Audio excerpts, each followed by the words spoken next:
Gonna be weird. I want to. Okay, It's fair. fine. It's gonna be amazing. Yeah, that's a spirit, Robert. Ooh.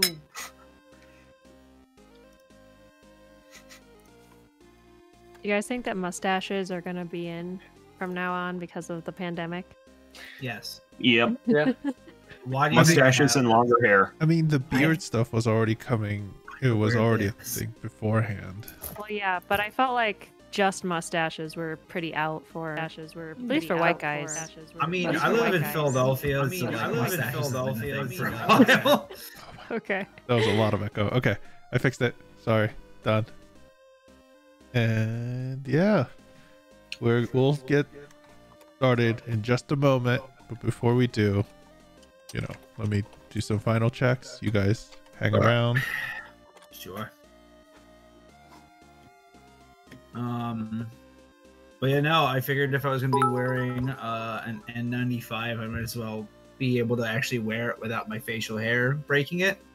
So handle my There you go. mustache. Nice. I used to do this a lot, and my razor wasn't cutting it, so I got a new one that can actually get all silky smooth. So yeah, Nice.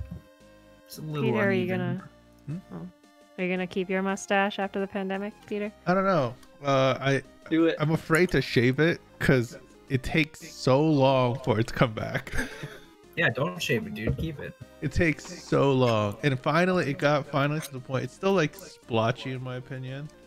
It doesn't grow perfectly, but it's better than nothing, I think. It's better than nothing, 100%. Dude, if you had a mustache and like a little soul patch, or like no mustache but a little soul patch, I would be really upset.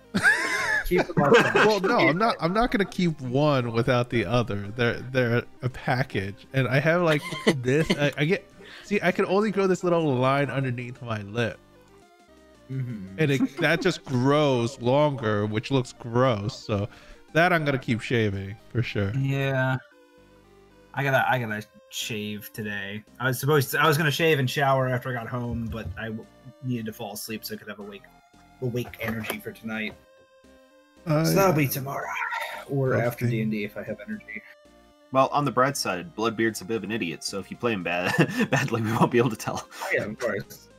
No, he's tactically smart. He's just he's a himbo in that regard.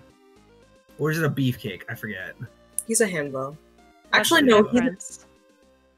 There's 3 main criteria for being a himbo. Yeah, I don't know if he Okay. hits all of them. Yeah, I don't know if he necessarily hits the like. Well, is it Nice majority rules though? Like where you hit No. majority and you're himbo? You get No. 3. Yeah, you gotta hit all 3 because then you could be like a gentle giant or just like a gym rat. Or There's something. Jock. the other categories of himbo. Yeah, there's Jock, other hunk, categories. and a decent man.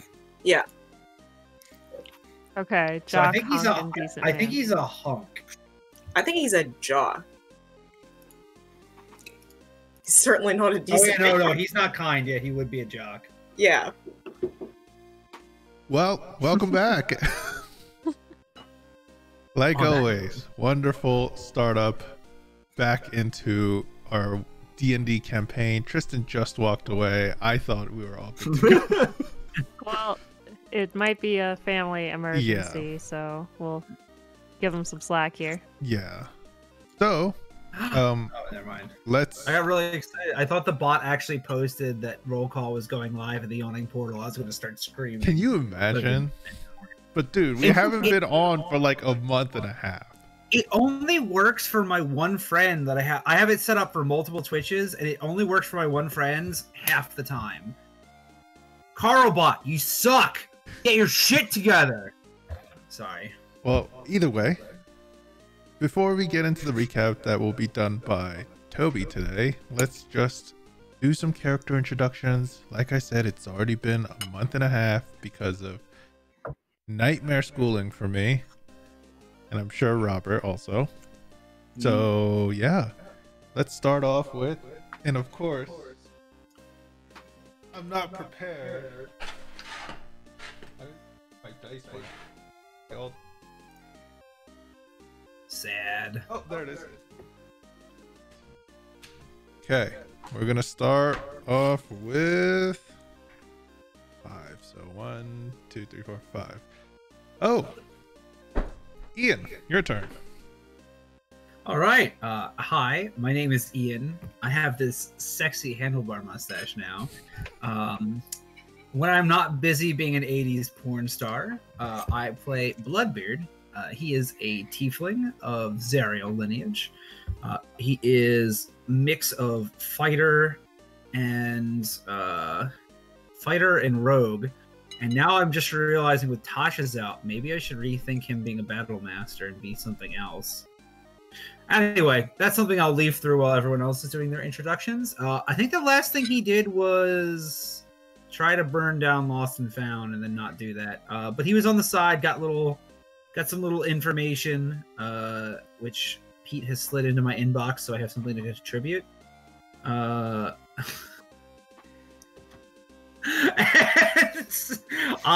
that's all I got. That's all I got. Okay. Who's next, Ian? Oh, shit. For some reason I thought we were rolling. I'll do Dylan since he just made me crack up. Hi, I'm Dylan. I'm playing Zubrik Illuminisi, Conjuration Wizard, Hobgoblin. He does magic. That's all I got. It's been a while. So good. Thanks. Sorry, let me rephrase that. He does magic better than everybody else here, especially the druid. Okay, we'll go not to the druid. We'll go to the ranger. Forgot his bug. Tell us about the bug. Introduction. She's about yay big. Her name's Eleonora. She won't be a bug for long. You'll see. Don't worry. Has she been like your girlfriend this whole time, trapped in a bug's body? Yeah, that's how this works. No, all of you are beneath him, and so is the bug. Is that it about the bug? Yeah, that's it. Go ahead, Gia. You do you. Okay. Hi, I'm Gia. I'm playing Valsira. She is a Monster Slayer Ranger. She is a tiefling. What does she look? She's purple skinned, dark curly hair. She wears sunglasses all the time and all black clothing. Yeah, I guess that's it about her. Let's see. Did we hear from... I guess it's just Adrian, right? Because Tristan's... And Robert. Oh. Oh, you were... I was thinking of your practice earlier. But we'll go with Adrian. / Toby. I am Adrian, or Toby. I play Emilio, the Shadow Kai Drow Circle of Stars Druid, and the best spellcaster in the group, by far. He has dark purple skin, white silvery hair, and he has a big scar across the right side of his face, and his right eye is red, and his left eye is purple. He is a bastard all around, and I love him, and he's got no brain cells, because Valsira is always holding his brain cell. Probably everyone's brain cells, I feel like. Yeah, she holds the brain cell. I'll throw it over to Robert. Alrighty. Hello everyone, I'm Robert. I'm playing Tingle Rumbletron. He is a gnomish armorer artificer, and now that Tasha's out, it's no longer Unearthed Arcana! He is tooling around in a fancy set of mechano-magical armor, and likes trying to show the rest of these schmucks that there's better ways to do magic than waving your fingers and conjuring a barrage of ice. And yeah, right now, last thing he did was not get to stay at a free room, so now he's having to go pay for a hotel room. All right. I'll pass it off to Invisible Tristan. Well, we'll let Tristan let Tristan introduce himself when he gets back. Alrighty. And I guess I'll just introduce myself. Hello, everyone. I'm Parky Park. I'll be your dungeon master for this campaign in the world of Særald. These wonderful, colorful cast of crew that we have here. And I believe, Toby, you're the one that has the recap you wrote like a month ago. I wrote it like a month and a half ago, and I don't remember anything from it, so Wait, Tristan's back. Let him do his introduction. Back, the masked man. The music is really loud for me. I don't know if Yeah, it sounds... I had to turn down. You could turn it down yourself, I think. I turned it up because I realized that it's, unless it's loud on the stream, please let me know if it's loud on the stream. But like, it's coming in super soft, like it's barely noticeable. It's like a whisper. So I turned it up. Okay. If somebody can just listen in on the stream, just tell me if it is a little too loud or not. But either way, Tristan, would you like to introduce yourself before we go into the recap? Oh, hello. I'm Tristan. I'm playing Clover, who is a Lotus Den halfling. I am a life cleric. I am not the brightest tool in the shed, but I think I combat that with generosity and kindness. So, yeah. All right. What the? And now we're gonna do the recap, I believe, right, Toby? Yeah. I wrote this a month and a half ago, so I don't remember That's what fine. I wrote. But I remember it being kind of bad. So let's just get into it. His diary entry. I know it's wrong of me to think so, but at times I truly wonder what the universe has in store for me with what it throws at me. It's incredible what kind of emotional journey one can go through in just a single day. I'd almost forgot. I'd managed to finally meet Lord Lanric, though I'd hardly call that little cretin a lord. He's met my mother's, but pulling that info from him was like, oh, I didn't even finish the sentence. you just stopped. I just ended it in the middle of a sentence. We'll say it was like something so terrible he scratched it out. Ooh. We're very professional here. Yeah. Unfortunately, his news wasn't what I'd wanted to hear. Lost at sea? Lost at sea? A shipwreck? Could they still be out there awash on one of the numerous tiny islands the surface world is riddled with, or could they really have passed on? Nevertheless, my search won't end, not till I know the truth and can return Mother's precious death. Enough of the negativity, though. It's no use dwelling on that. I did, however, have the most curious of experiences. I know not why I'd been immediately drawn to Lanric's pet owlbear, but I was overcome with a warmth, the same that I'd get from one of Mother's hearty stews, or sitting around the fire with Mom. Nostalgia, I'd say it was, though it's hard to describe in any words what I'd felt, particularly when I'd gotten the chance to pet the creature. Boone, I believe his name was. That warmth made more lateral move, and I was overwhelmed with a deep sadness from a place I know not of. What this could all mean is a mystery, but the universe works in mysterious ways. I may never know what the answer was, but I'd love to revisit the docile creature. If not for him, then for the sexy employee of that vile little gnome, though I have to work up the courage to even look him in his gorgeous eyes. Wow, I'm so funny. Month and a half ago, me is so funny. On a high note, the others seem to not only accept but even appreciate the friendship bracelets I and Clover hunted down. I'm so delighted to be able to look over at any one of my new friends and see a wonderfully colorful assortment of shells and know they wear that as a symbol of friendship. As a group, we even shared an interesting day by the water. Fortunately, Amos wasn't there for me to deal with his slander, but I learned quite a lot about my new friends. Note to self, do not accept any more of Clover's waste flowers, never visit Tingle's cannibalistic hometown, and just file Zubrik's obscene tongue away for later. What was I doing a month and a half ago? Being funny. I was being funny. Speaking of which, my judgment of that man was clearly off. I was under the impression wizards were supposed to be smart, but the buffoon risks himself and the rest of us with his poor choices. I will be discussing this with him later. And that's it. All right. Well. And with that, I guess we're picking back up. Y'all, other than Bloodbeard, is by the cliffside, right by the main bridge in the city of Thera. The bridge connects the northern and southern parts of the city together, and down below, a few hundred feet down below, where you can see the western and eastern sea connect. Many of the ships are docked. You can see all the sailors kind of packing up, and as the sun's already basically past the horizon, and has set.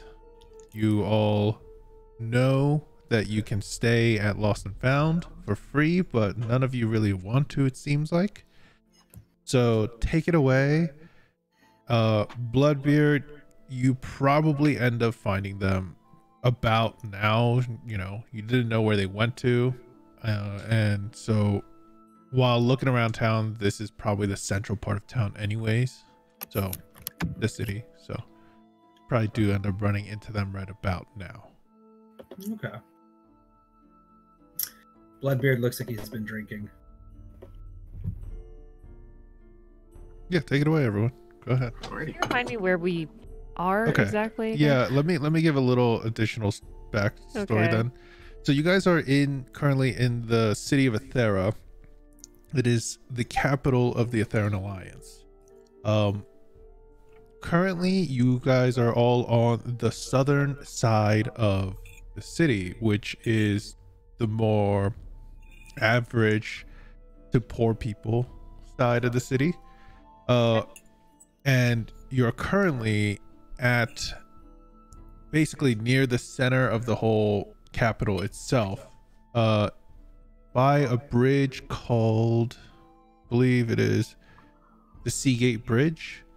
You guys are right by the bridge along the cliffside where you found a little grassy patch, settled down and started conversing, having a little picnic until the sun went down. You learned where a place called a guild, old dilapidated guild called the Lost and Found is.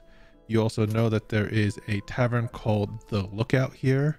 And you know that there are many guards. Most of them are considered Marine or Navy individuals, and militaristic. A lot of them are wearing uniform. So like, it's harder to get away with bad things here in the place you are currently at.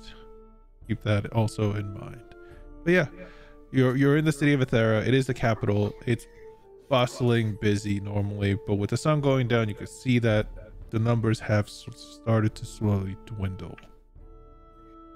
And I remember when we left off, we had like a few things that we'd gotten on our plate in terms of like needing to go do, and there was the prince's treasure had been unveiled, and he said like everyone go seek it.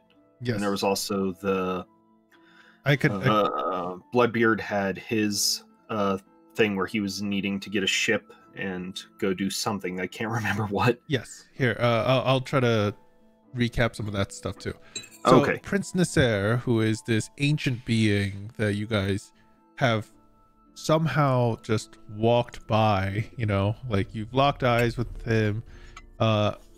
He didn't really seem to mind you all at all, but you didn't know who he was until what he can do until he literally melted one of the gates down by summoning something. And summoning things are not really often done because it's conjured from other planes, and that kind of magic isn't known throughout Særald.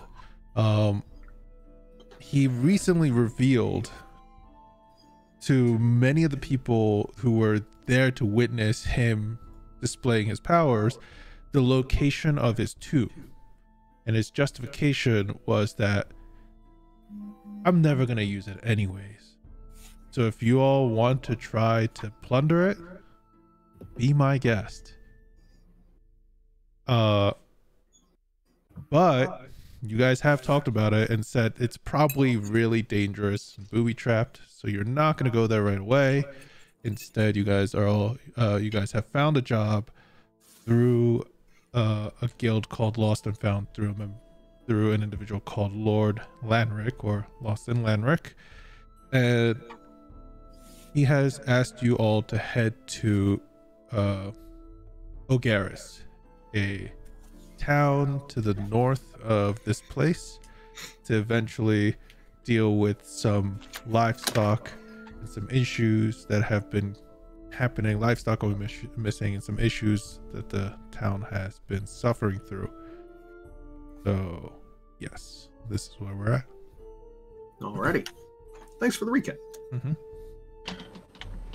I will dispel my dancing bugs. Okay. I like them. How did you train him to do that, Zubrick? It's called forced subjugation. Ooh. Those are 2 words I don't know. That would be really handy with the rest of the people here. No. I wouldn't mind dancing. No, it's... You can dance of your own free will, Clover, whenever you want. You can dance if you want to. You can leave this world behind. Exactly. Thank you for remembering the old Bard's tune. But if you don't dance, I'm sure I can figure out a way to make you do it. That's how the song goes. Anyway. Bloodbeard has just appeared. Yeah. You here for a picnic? I made you a sandwich. Oh. It's pretty dark, by the way, now. Like, the sun has We've also set. got lukewarm tea. Well, Yum. shit, I'll have a sandwich. I take it out of the bag and hand it to you. Bloodbeard's gonna smell it first. I was gonna say he trusts Clover with his life, but then you remember that Clover's like Clover, so... It's a normal sandwich. Okay. What's on it? You're giggling. Cured meat, tomato, Is there- lettuce, Cool. spices. Did Clover leave a clover on it because he cares? Aw. A piss clover. No Yeah, clovers Bloodbeard's- on this. Bloodbeard's gonna just kind of chomp right into that thing. Yeah, it's not bad. You made this, Clover? Yeah. That's a mighty fine sandwich. It's good to hear. So, it is getting a little dark. What are our plans for tonight? I have something to pick up, but nothing else besides that. I'll go with you, Zubrick. Last time you went alone, you got shot. I'm fine That's a good staying idea. alone. No, it's probably a good idea. Well, just because Yeah. you're fine doesn't mean it's not good to have someone at your back. Clover, you can come with me if you Okay. wish. Only Clover? Valsira, maybe you should go with Clover. Yeah, I'm gonna go too. Okay, so you guys are splitting up. Yes. Yeah, here we go again. All right. I'm gonna be a rear guard and try and sneak. Oh, I was gonna say, if it is just to pick up your clothing and stuff, Zubrick? I'm grabbing the tuxedo. Yeah. Okay. That stuff, you can. We'll say you do. Not much stuff happens because the tailor's isn't really in a dangerous place, anyways, in town. So, yeah. Guess that makes sense. All right. Yeah, it fits Eleanor well. It's a tiny little tux for your bug. That's cute. It's weird. It looks a little off, but hey, it fits. Like a little doll's tuxedo, except that it has many little leg holes and arm holes for all their appendages. I'll pick her out of the cage and then put the tux on her. Okay. 2 hours You- later. She's very cooperative. From outside the store through the doorway, you hear Tingle shout, "It looks great, Zubrick!" Zubrik, what's the deal with Eleanor? Is she magical in some way, or She is a demon spirit. Demon? A demon? Yes, she's a it's- demon? It's a very simple spell. You conjure creatures from the ether. Mine particularly come from not the Feywild, obviously. Mhm. Okay. So I would say, like, the lowest of the low. So you trapped a demon in a bug? No, that's just the form she Oh. took when I first called out. Okay, and so this demon just lives with you because you demanded that they live with you? Yes. Why? Well, it's quite easy to see out of her eyes. I can explore things and keep myself safe. Okay, does she enjoy living with you? Very much so. Apparently, it's much better than where she. Can you speak with her? Yes. Okay. Well, I wouldn't know, but I guess it's probably better here than the ether. If you had a close relationship with nature or other people, you would know. I don't think you have a close relationship with other people that aren't Tingle, but okay. You didn't have any friends when we met up. You had Clover, but you had just met No, Clover. I'd known Clover for a year. Considering everybody else here, I have the deepest relationship. How long have you been with Tingle? A decade. Okay, so you have one friend, I have one friend, we're even. Yes. I'm just gonna walk out of the store. Okay. We'll head back to the tavern. All right. You guys are all going to the lookout. Right. Yes. Okay. I got thrown off by that name, yes. You guys head back to the lookout. Unless anyone wants to do anything special or specific. No. Okay.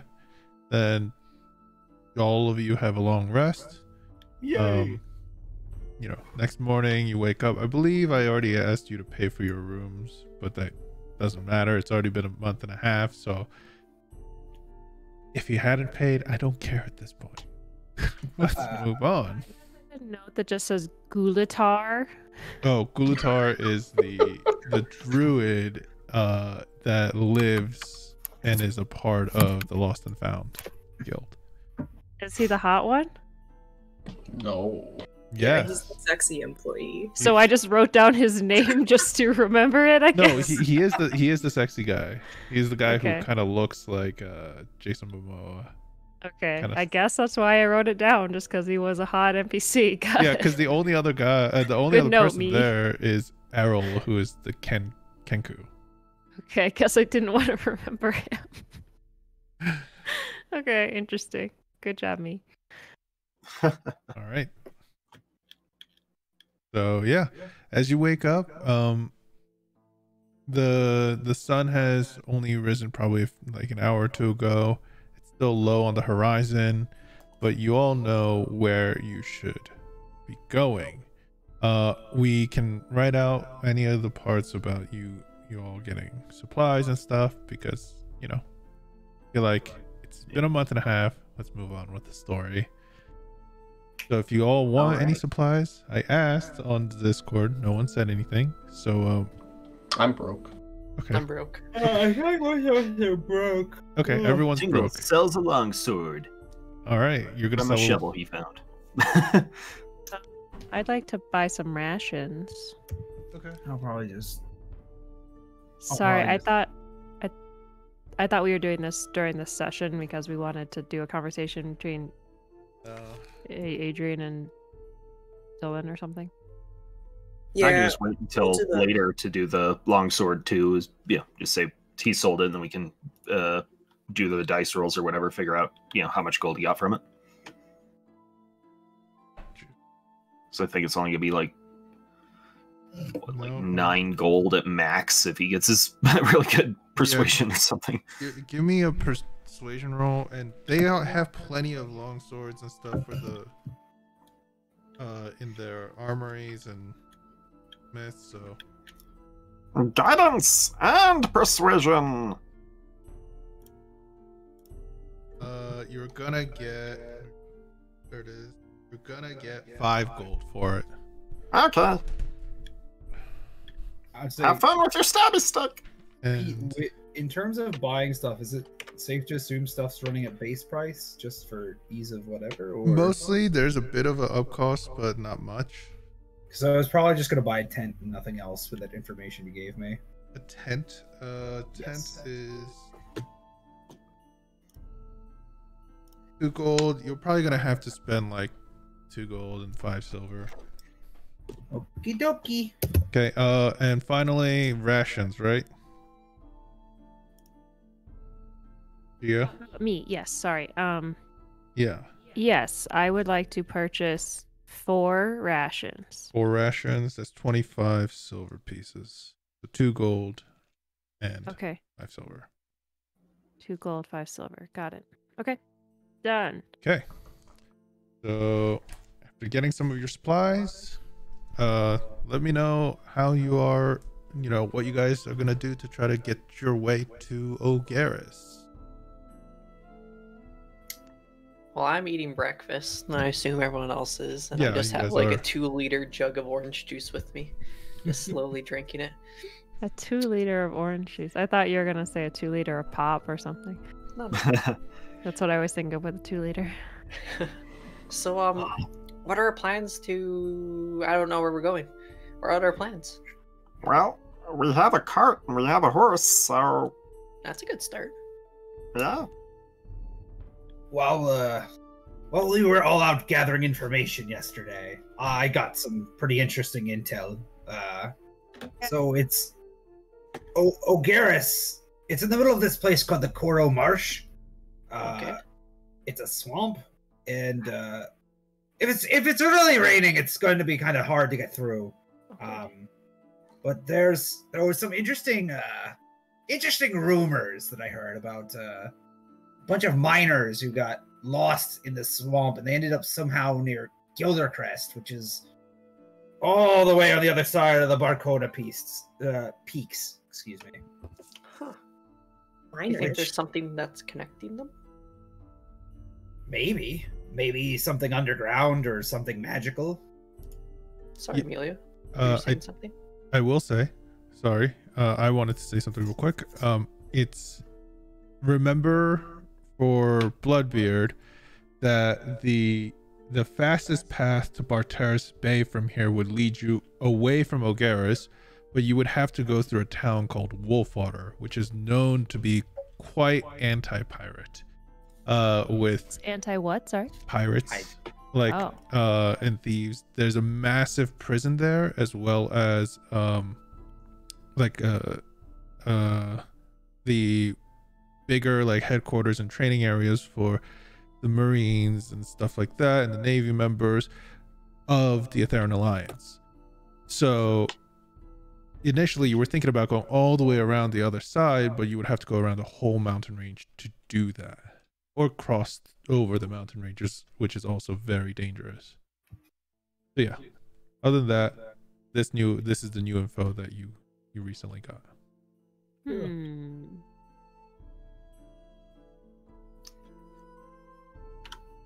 Well, so if we have to travel through a swamp, how, like, would we be able to take our cart through that? Are there roads? I mean, it's a town in the middle of the swamp. I'm sure there's definitely got to be roads to get there, but if we're trudging in the swamp, it might be a little difficult. I don't know, do you get chains for that? Well, I don't know. Zubik, did they teach you anything about this when we were in classes for our stuff? He is currently still in his room. Never mind, Zubik, who's not here.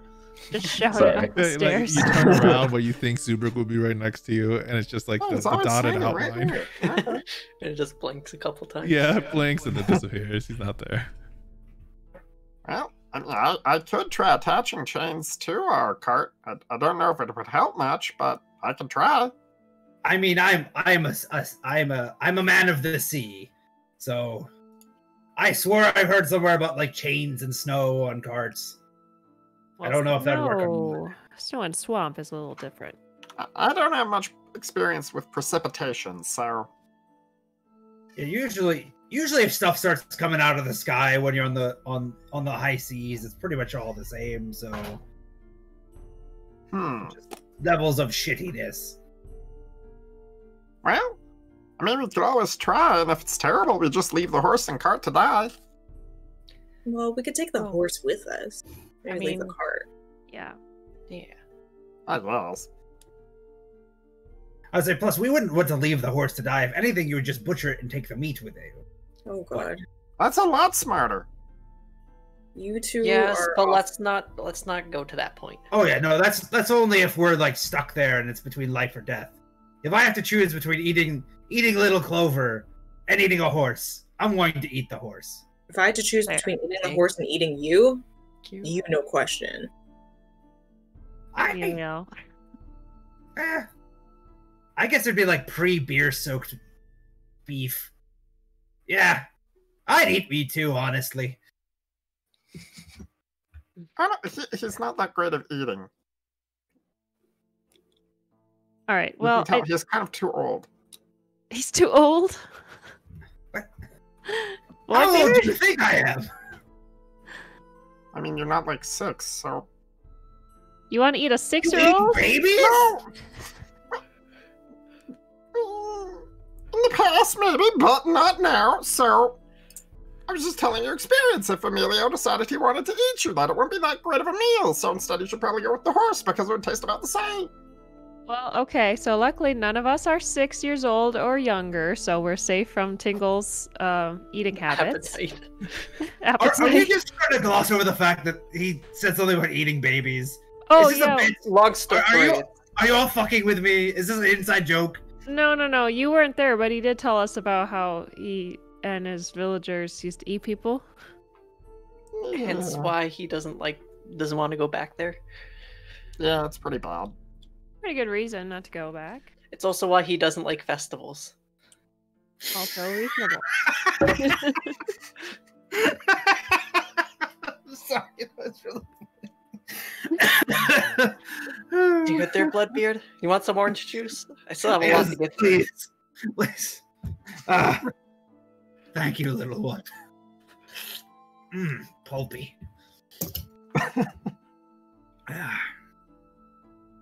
Oh, we're off? I assume? Are we going Yeah. to go, or are we just going to stay here? Yeah, let's do Oh, no. it. Yeah, let's go. Zubrik's still not here, by the way. Hey. Yeah, are we missing somebody? Oh yeah. Just so used to him standing right there, so whenever I say, let's I do know. it, he just goes, really, this. Why don't you go get Put on the Zubrick? pressure. We'll figure something out. Okay, I'll go get him. I meant Emilio, but What? Tingle stomps up the stairs and knocks on Zubrick's door. You see the door open up, and out walks like a purple-skinned drow, and a purple-skinned tiefling, and then Zubrick high as fuck. Any Yeah. additional details about these people? They kind of look like people of the night. Does Okay. Zubrick look injured in any way? No, he just looks like he might have had a good time. So Well- they spent the night after you paid them? That's some good service. That's 'cause he actually paid quite a bit. Yeah, that's the He what actually they call did, that like- the girlfriend experience is what they call that. I think. Or boyfriend experience. I don't know the gender of these people. Anyway, The tiefling was Wow. male, the drow was female. okay, the partner experience, I guess. that's the way you do it. Partners experience. Oh, congrats, buddy! I Congrats don't on acknowledge paying. you, and I just walk away. Come downstairs. Oh, Yeah, okay. and you guys would easily be able to see this too because of how the tavern's laid out. You would have definitely kind of experienced this in a way. Seen them walking out, see Zubrick kind of open the door and close it before he Hi, passes his stuff Zubrick. and Were comes those out. your friends? Yes. Good Thank to you for see the platinum. Yeah, no problem. Does Oh, Zubrick look high? Yeah, he's like Still? now. I'll say now that you have been with him for a while and long enough, like first you thought he was just kind of being spacey when this was happening, but now I will say you guys can usually tell when he's high. If he ever gets high and then is silent for a while and you guys want to check, I will ask for a check. But like normally when he's talking and you all think he is, you're probably right. So go ahead. Okay. Well, if he looks high, then Emilio's just going to go up to him without saying a word. And he's going to put a hand on his shoulder and he's going to cast protection from poison. All right, can you click that? I just want to see if it removes it. I think it does. I think it actually does. removes any poisons Neutralizes. lingering. That's the reason I always take it now. Yeah, I spent a that's lot of such a- money on this. that's such a waste. Yeah, exactly. Poison neutralizes poison with 1%. Yeah, it neutralizes the poison. Second sentence. If it is poisoned, you neutralize that poison. So, yeah, Zubrick. It clears out of your system, and the dread of reality kind of comes back. So we morning. can see him from where we are, or No. Like when he came down, Oh, I see. Emilio Okay. did that basically. Yeah, he's also gonna go back to his breakfast without another word. I've Really, never seen you Zubrik? snap out of it that fast, Zubrik. Hello. Hi. Seems like Do you you want had some some orange juice? visitors. Yes. That was 20 gold worth. 20 gold worth per person. He's looking at Emilio right now. Emilio's just glaring back, but he's got like a face full of porridge. What are we doing this morning? I think we're gonna be leaving. Yep, pretty I'll much. be outside. I guess he's really Well, raring to go. Hey. I have nothing left to do in this city. Oh, Wander, have you ever been to a swamp? I don't know. Would we have gone to a swamp? It's up to you guys. You all can make it up that yes, you were like the experiences from there won't benefit you too much on your rolls anyways. But this is where these kind of stuff is where you can make things up. I'm gonna say no because I feel like she's more of a woods person. So What's a swamp like? Is it fun?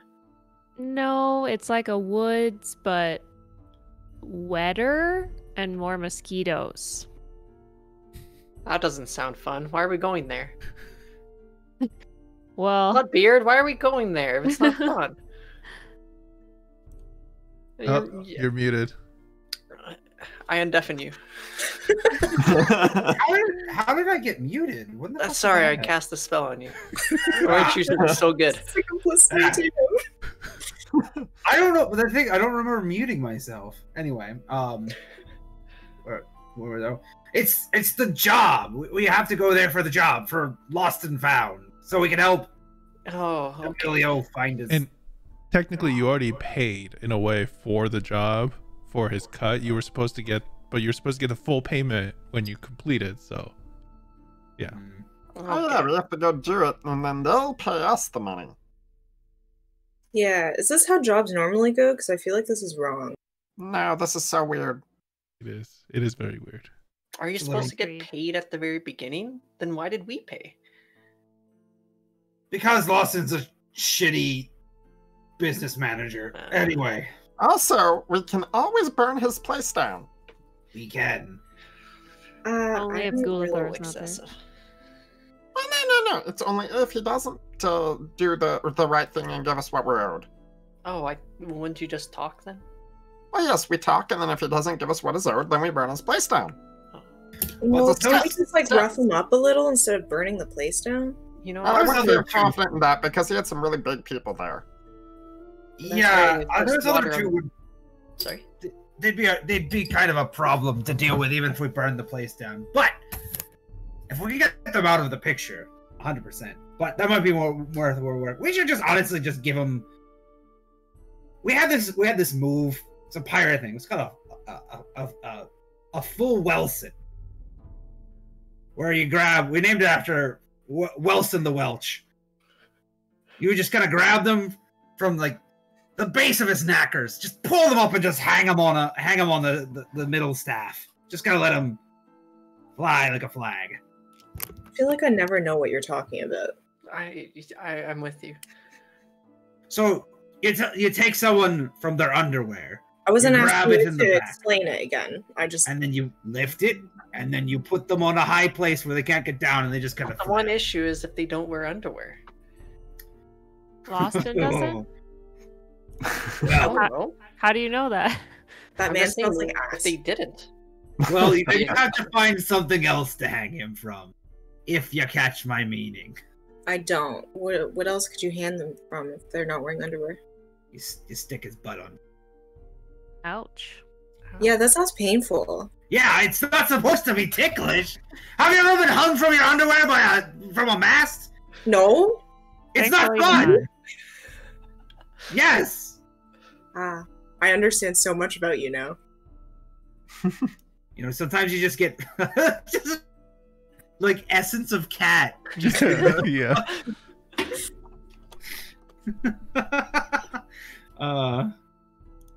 Anyway, sorry, I lost the bit. It's gone. It's gone. Bloodbeard continues to rant aimlessly for like 5 minutes about underwear and hanging from mast. I finished all of my orange juice and I'm just riled up on sugar. You drank 2 liters of orange juice? Yes. Clover, you're gonna have to pee so much. Wait, you don't really pee. Never mind. You're good. Oh god, the flowers! No! It's actually that's growing. It's like a fro after a while.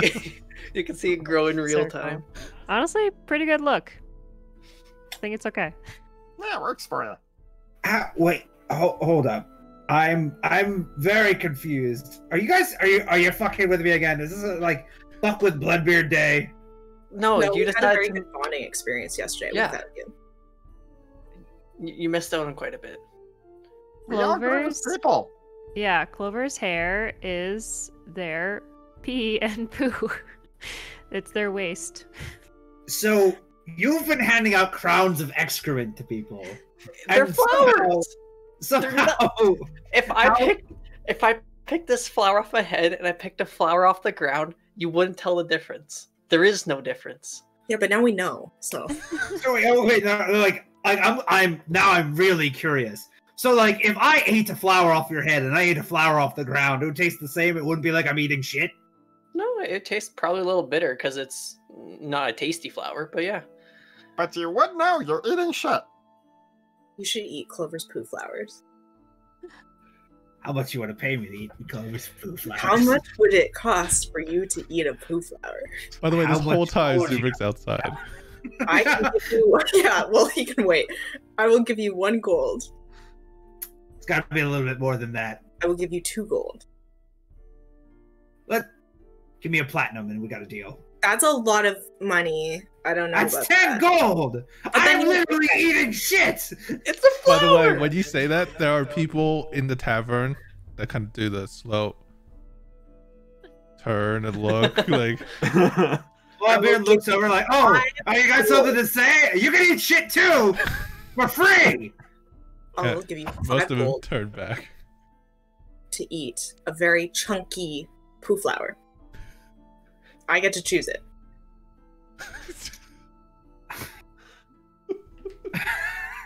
Are any of the flowers chunky on Clover's head? I wonder if I'm gonna Clover go to could the like. kitchen. I When wonder you if- guys are done talking about this, I'll be back. I mean, I've had wonder this if one flower Clover- that's been growing for like a year. Yes, the perfect flower. How long is You this okay? flower? The stem is quite long. You have to eat the whole thing, stem and all. I'll do that one for a platinum. 5 No, gold, you'll do it for any other 5 flower. Wait, so were you growing just one extra long one as like a rat tail this whole time and we didn't know about that? I don't grow rat tails, I grow flowers. No. Specifically clovers. I don't know You anyone know the who's ever... style that's somewhere where they grow their hair, one long bit of it, and it's called a rat tail. It's not literal. Well, I guess if that's what guys do with your hair, then maybe. I mean, we That's- shouldn't, Nobody should. but Can I some see? do. This year-long flower, I wanna assess it. I take a little offense to the you shouldn't be doing that, and I just pick the flower out of my head, hand it. Oh god. Alright, well. 1 platinum to eat the whole thing. Stem and all. Yes. Alright. Go for it. All right. We have to shake on it first. Alright. No, actually I don't really want to touch you. Can- I'll shake Clover's Wow. hand. I'll shake Okay. Clover's hand. I That's just fair. hold up both hands to be the bridge of the handshake. All right. Well, they are distracted. If possible, Tingle would like to try to prestidigitate the clover to taste like shit. Yeah. Can you click on touch vegetation for me? I want to know if there's a touch element and if there's a verbal or somatic component to it. Prestidigitation. I think there's everything to it. I so think there might be. I think there might See. even be a. No, it's verbal somatic, and it's C. The range is 10 feet, so you don't actually have to touch it. I think.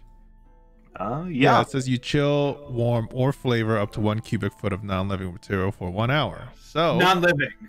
He just plucked it. He plucked Yeah, it. so I did yeah, just but- pluck it. But do the flowers instantly die after you pluck them? No, but it's like you can flavor a salad. Can you? Well, now I'm curious. Could you actually flavor a salad? Because if that's the case, like a slab of meat, the cells are still kind of they're red, so you can't treat it like that. Oh yeah. Well, no, but that's the thing. It's red, but I don't just know. eat your poo flower. Just eat your food flower. I just want to know if he gets this off or not. Well, either way, let's see if you will catch Tingle casting it. Tingle, give me a sleight of hand check. Okay. And it'll contest to Ian's or Bloodbeard's passive perception. Heyo! As Tingle, you see this happening.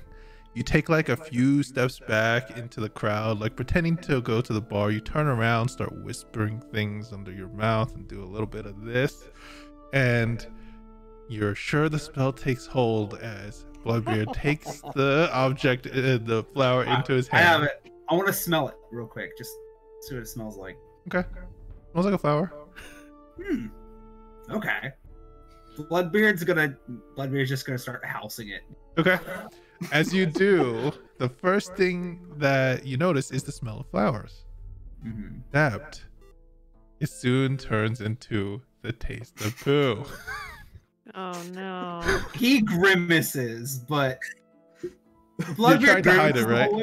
You're trying to hide it. That was me to try to hide it. Okay.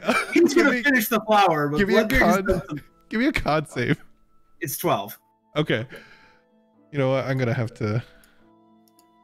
All right. Yeah. You're like you're grimacing. The rest of you, that's all you see is him grimacing. Like he just continues to chomp the rest down. He says he chews it and just like. How's that taste? I've never eaten a flower before, but I don't think I'll ever eat a flower after that. They don't taste very good. They're usually better. Bitter's a word, kind of an earthy taste. Brings back some crazy memories from the high seas. There are no flowers on the seas. What the hell did you eat? There's no flowers in the high seas. Platinum, please. You'll hand over the platinum for that. Okay.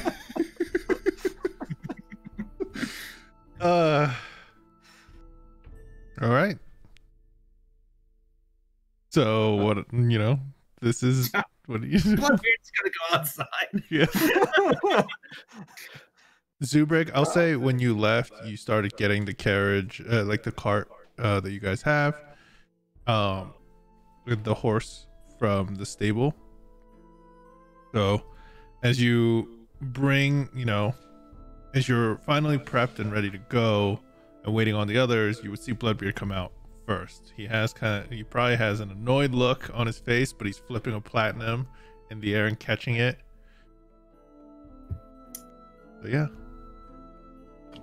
Are we all ready to go? I think they're good to go.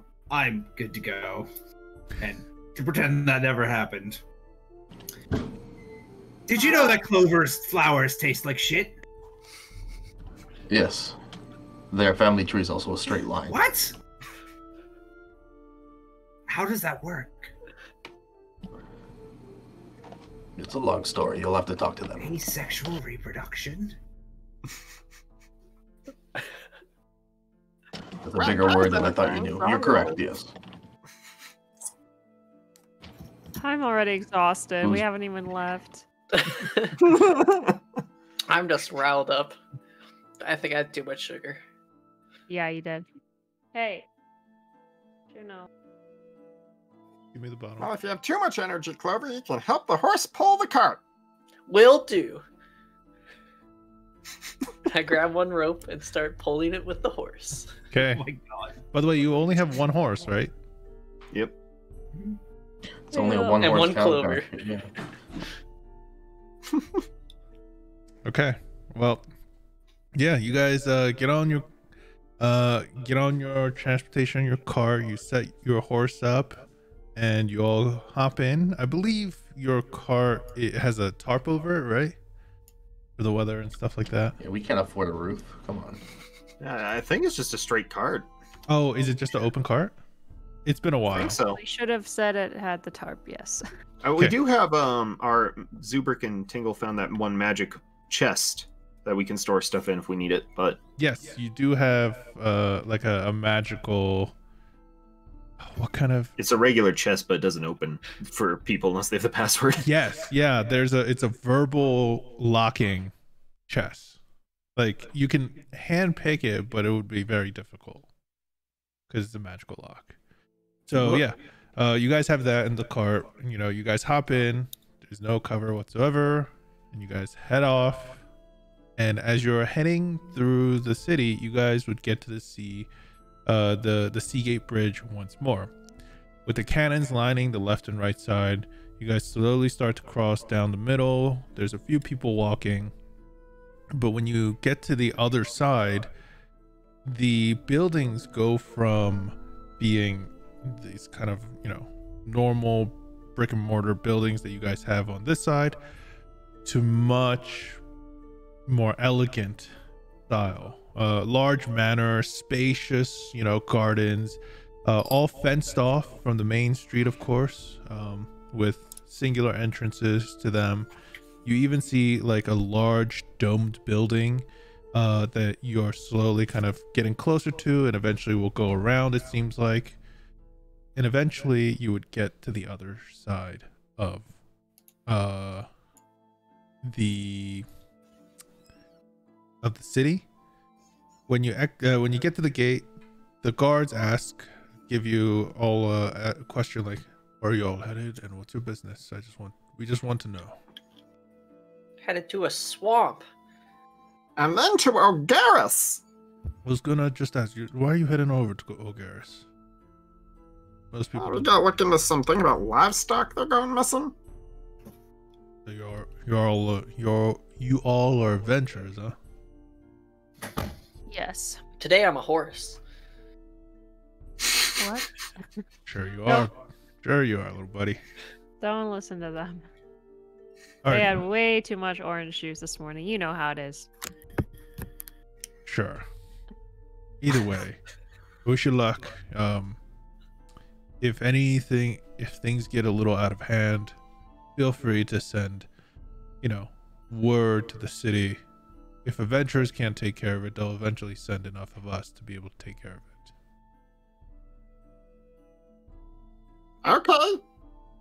Okay. So you all leave the city and make your way towards Ogaris. As you're on the I feel road, like after you guys after the outer Bloodbeard's like, was that like, were they being passive aggressive? I feel like that guy was being passive aggressive. Yeah, I think so. On the bright side, his suggestion was that if we can't stop something, a bunch of him and his friends will die. That is true. Sorry, that's the only aside. Bloodbeard just hates guards. so as you guys are heading down the road, not too much is interesting. There are farmlands and such right outside the city, but unlike the southern end, there isn't a shanty town right outside the walls here. It's much more well taken care of. There are even like watch guard positions for quite a bit along the main road that you guys would see spotted along your travels. After passing about 5 or 6 of these watch positions, eventually the road forks. One heads west and the other heads east. There are wooden signs that point towards the west that say Wolfwater and I believe Gildercrest, and the right side towards Ogaris and Kethis. Okay, guess we're turning right. Yep. As you all proceed further and further in this direction, again, it's not that interesting. It's kind of boring. It's well protected, and you do see a few little hamlets and villages out here with farms. However, by now, the sun is beginning to set. Okay, well, should we camp? Oh, Yeah. well, I guess we should find a good spot. Wander, want to see if we can find some game? Sure, that's a good idea. Can I do a survival check, I guess, to hunt? Yeah. If I'll you help want to you do out. something specific, like, you know, if you have, like, with anything that you guys decide to do, if you describe what you're doing and it's something specific, I might give you advantage for it. But if you're just like, hey, can I just do a survival check to see what I catch or what I can scrounge up? Sure. By all means, roll me a survival check. Okay. I'll As- also use my background ability to collect food. Okay. Yeah. Berries, So nuts. Clover, you could collect food Nice. as much as. Woo! Yeah. First And crit. Valrali, you managed to down, I'll say, a large enough deer, you know, that should be plenty, and even to have for a few days, as long as, you know, you have enough salt to cure it and whatnot. But I don't think I have any salt. What happened? I have a scab that I accidentally scratched off. Okay. I mean, I don't think I have any salt, but I guess we could cook Yeah, it. you guys could have a large feast, basically. Okay. Don't worry about Sarah. I can make it taste salty. Well, that's not the point. The point is to save it with salt, but Yeah, and by the time you come back, you all would have set up the camp and have it ready. Clover, you come back with enough of, you know, I believe your wandering ability, you can find enough food, like for berries and stuff like that, nuts, and even manage to find a small stream that you deem clean enough to get some water and bring it back for everyone. So yeah, as you guys are as you all have set up the tent, sun has basically fully set now. The night sky is clear. Yeah, if any of you want to talk or hang out or do something, let me know. Otherwise, I'm gonna try to continue the story onwards. This is great food, guys. Toby, are you muted? Yes, I was. If nobody else has anything to do, I would like to talk to Zuber. Okay. By the way, you guys are all, this is like you all eating around the fire. Mm-hmm. Yep. Zuber, can I have a word with you in private? No. Can I have a word with you in not public? No. Can you guys leave? I can just ignore you guys. I mean, I could take a walk. Clover and I could take a walk, I guess. I'm sorry. Were you saying something, Emilio? I wasn't paying attention. Yeah, I don't believe that. Take a walk. You take a walk. No, because I gotta talk to the one person that doesn't want to take a walk. Here, Bloodbeard, come take a walk with us. Okay. Go find out about Smart, Clover's Cassie. flowers. I guess Yeah. I'll come with you guys. Yeah, let's Bloodbeard. talk more about Clover's digestive system and how it works. So How is your family tree a straight line? as it fades away, as four of you are just kind of talking about that fading away. Yeah. So now it's just Zubrik and Emilio sat by the campfire. Now, I'm not one to knock doing drugs because it has beneficial properties like opening your third eye. But I don't think you're using it for that. And frankly, you're kind of putting the rest of us in danger as well as yourself. Do you have anything to say about this? I have been far more capable than you in each of our deadly encounters. Debatable. I don't really think so. I saved your life. I saved your life. I disarmed the fellow that was attacking you. Okay, I've also a bunch. Yeah. Yeah, I've healed all of you a bunch. I've been perfectly You owe me okay. 35 gold. I've been keeping track of every time you flush my system. Yeah, I'm not paying you for that because, frankly, that's not my fault. It's not my problem. But you're kind of making it the rest of our problem at this point. And you don't have to tell me why or anything like that. But you gotta stop. You gotta stop at least, you know. You came into the tavern the other night with an arrow in your arm, and you were alone. What if it was worse? What if they had not gotten you in the arm? What if there were more people? What if there were more arrows? Me being high would not stop muggers if I was sober as well. They tried Really? to rob me. I don't know. I feel like just your wits aren't about you when you're high, so. I was mugged. Yeah, but I feel like maybe you What wouldn't have got difference shot in does the that make? arm.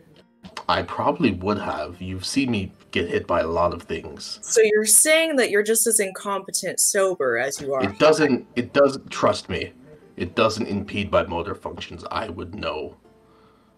Really? Because you're not there. You don't react to things at all. There's a tiefling and there's a drow in the last city who will tell you otherwise. Gross. Did not need that information. Listen. I can give you another way to actually do it, I guess, safely, to open your third eye in a very safe manner, and it will give you the same feeling as getting high. You will feel like nothing else. No drug can do that.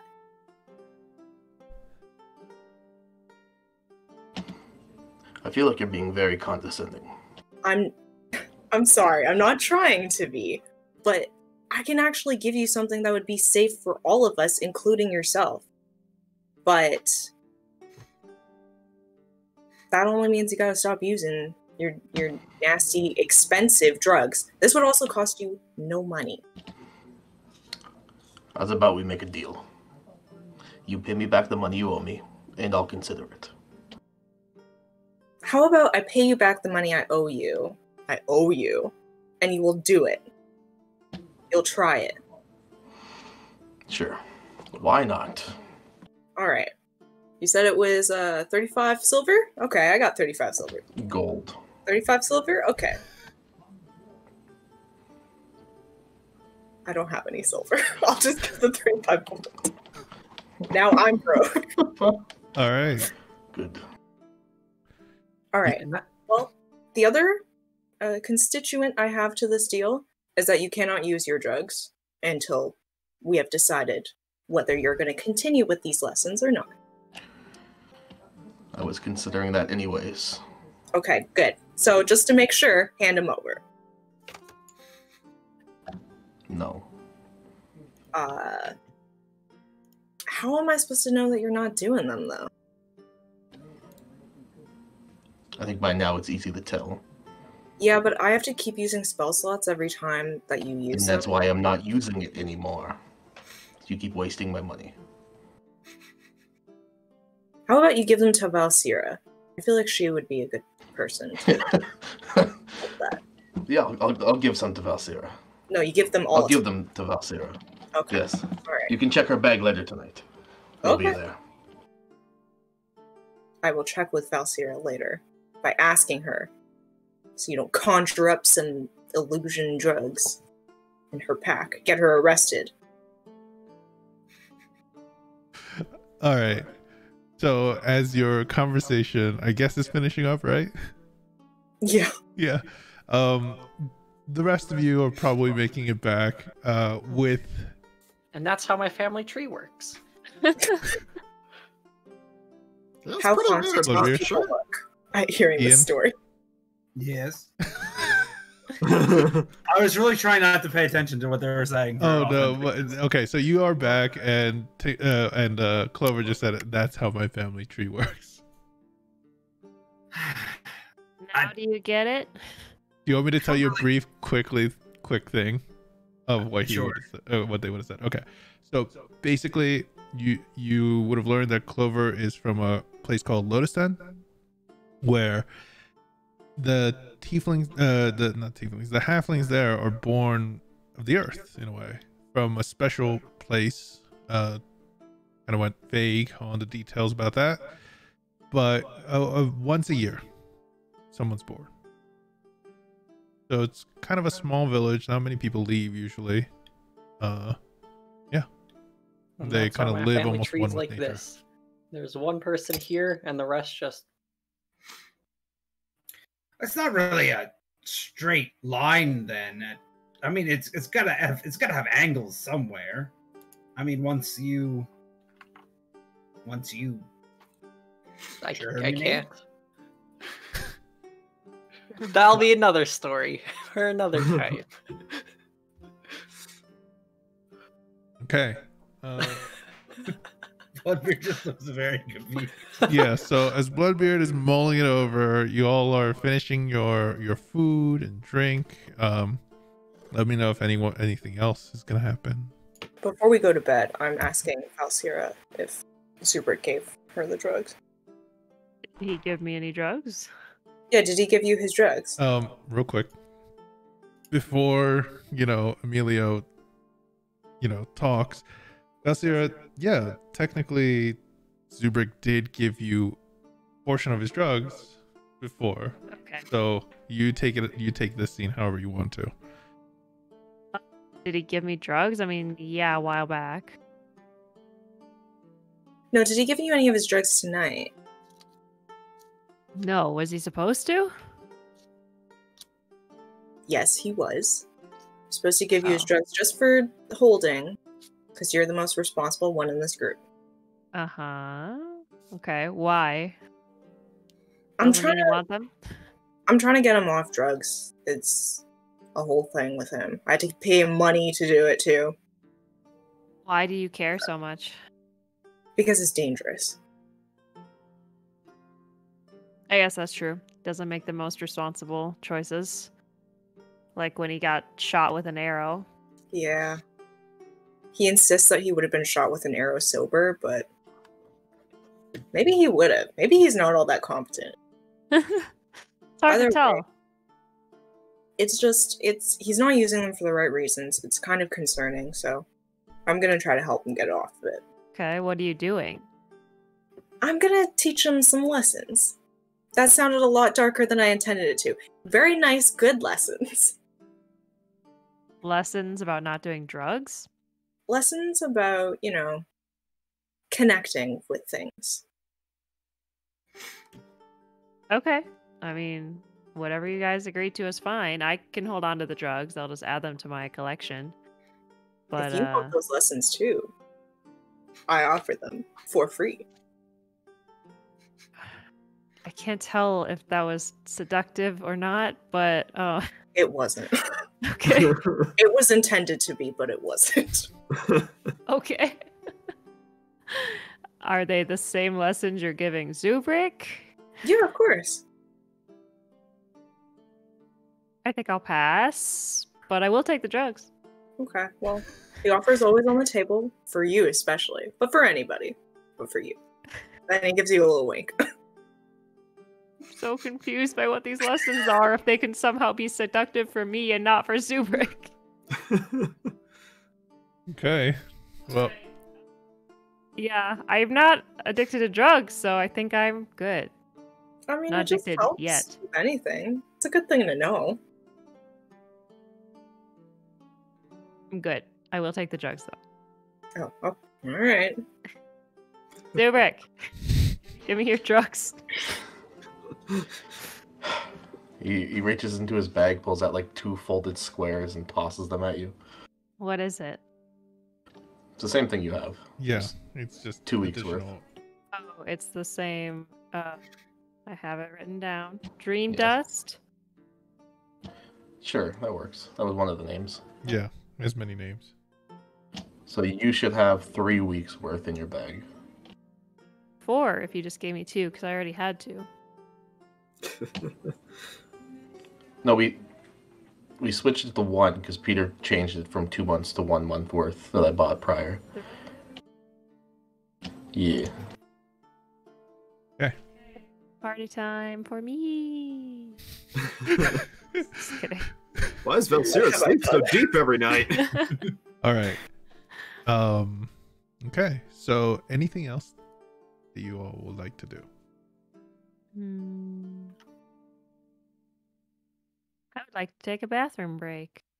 Oh, okay. I guess we could take a bathroom break right now, if all of you want. So we'll do a quick break, and we'll be back. To the morning.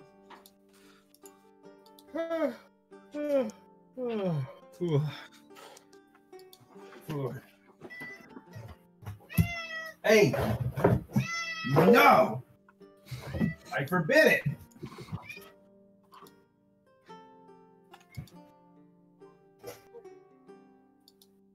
By the way, Tristan, the Cyberpunk story is pretty linear for currently, and I think the tutorial or the introduction story is longer than I thought it was gonna be, and it was kind of a surprise. Threw me off. Hopefully it's not all linear. No, I don't think it is. Like the introduction story made it look like there was a lot of you could go one way or another, but eventually it all converged because that's the introduction story, like to make you what you are, so the rest of it, you know, that your choices will matter. I think that's what it is. Because so far the tone of it kind of shifts, and it's cool. It's interesting. And I'm running it at like max settings right now, and it looks fucking phenomenal. It does look like a very beautiful game. Yeah. There are a few little bugs and glitches like that I've definitely found and seen. I've had the character T-pose on top of the car as I was driving it every once in a while, which is really stupid looking. But hey, you know, it is what it is. Sometimes just have to deal with it. But yeah. Also, I just realized Amazon sent me. I recently got back into Magic, and I got some card sleeves. I bought 100, like a 100 pack box. They sent me 6. So I think I made a few bucks off Amazon. I don't think Jeff Bezos will miss it.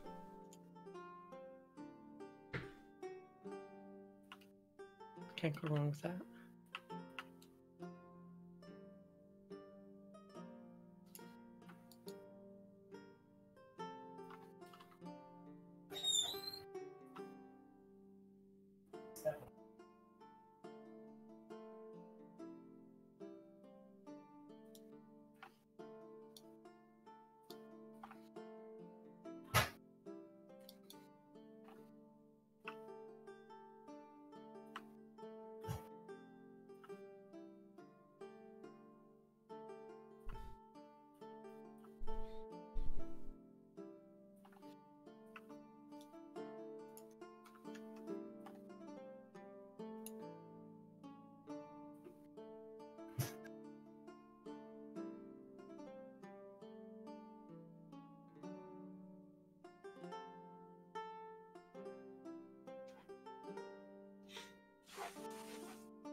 You see my message, Pete? Yeah. No, I know. Okay. I know they didn't count really. I was thinking like he has more. He has like at least like 3, 4, 5 days more. So worth it.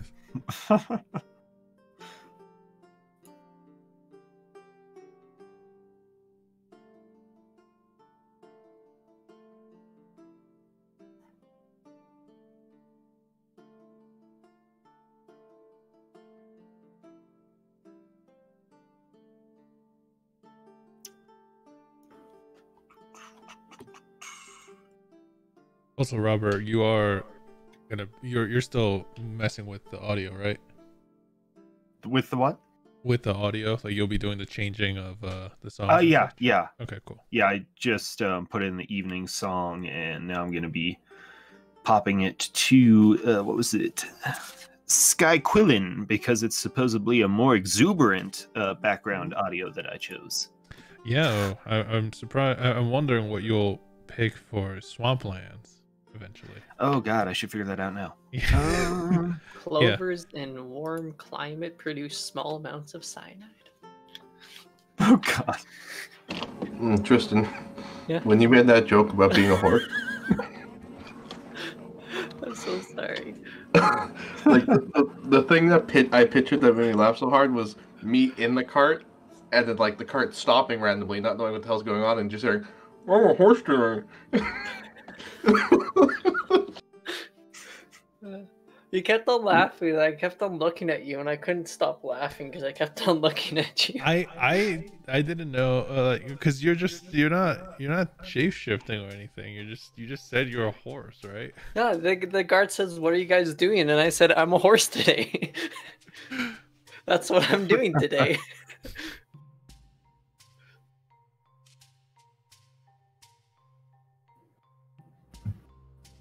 That's probably odd. the I best thing you changed the audio, and it's not actually changed. Playing Barren Lands. Yeah, I think on my Roll20 it didn't update. Oh, you might have to refresh. Update. Yeah, I built a new computer, so everything's a little like, it's not working right.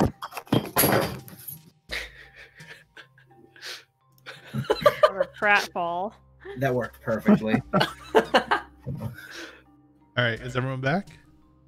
I believe so. Okay, then let's jump right back into it. All right. Yeah, I'll do this for a swamp. All right. So all of you are around your camps and such. If any of you are going to sleep right away and something like that, let me know. And I also want to know who is taking first shift. And I'll take first shift. who's And taking first shift?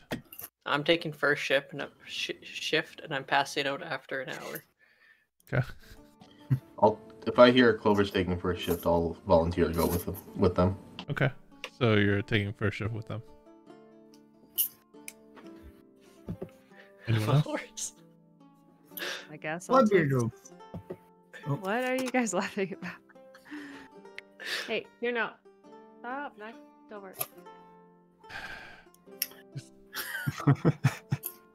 Cats, man. This is why I wish Juno would just because she's fine the rest of the day. Like she wants our attention. She comes up asking for pets, and that's sticks around.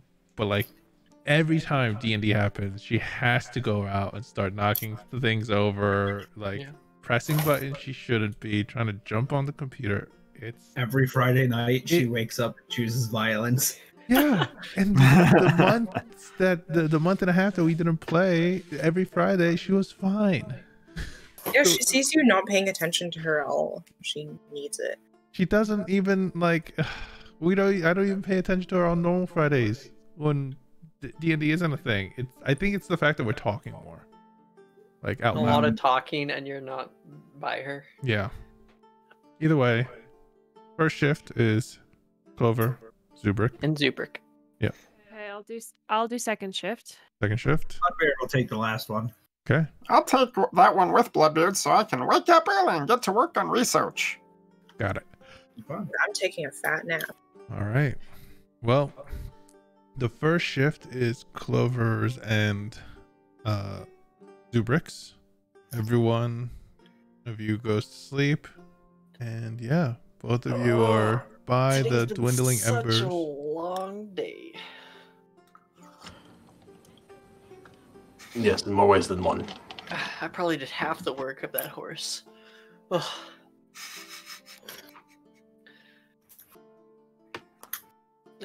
You good there, Zubrick? I'm fine. It's the side effects. I've been meaning to ask.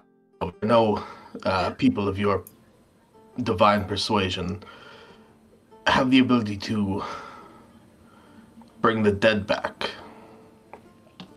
I've been looking into that. It depends. I can't do it right now, but I think I can at some point. I've been working on a spell similar to what I've seen in my travels of that type of magic.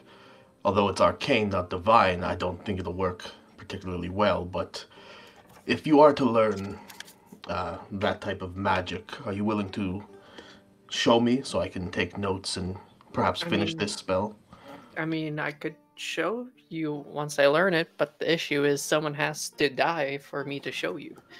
Our arcane magic isn't so much set in stone as divine magic. I don't need to see it working, I just need to see how you would go about it, and I can work my way around the weave. Okay. Yeah, I could do that.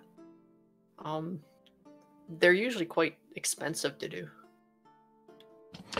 There's a way around that. Okay. So what do you make of this, Clover? I feel like you are the most sensible one here. Make of what? Just the people in this group and what we're doing. Everyone seems quite nice. They may have like a jagged outside, but everyone seems to have everyone just seems nice. Like even you. You do have that jagged outside, but you do care about us. Perhaps. And I can see that in everyone. Well, that's all I really prepared for this talk. I assumed you had the spell on you, but I was wrong.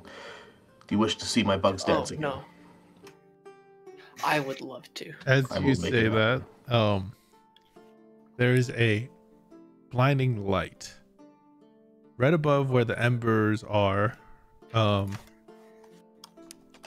A blinding humanoid figured light appears, and then as it dies and around the center of it, starting from the center and edging out, almost outlining this figure, someone steps down onto the campfire and then kind of quickly jumps off, the outline fading around them. When what kind of your light eyes was it? adjust, huh? Was it like light bright?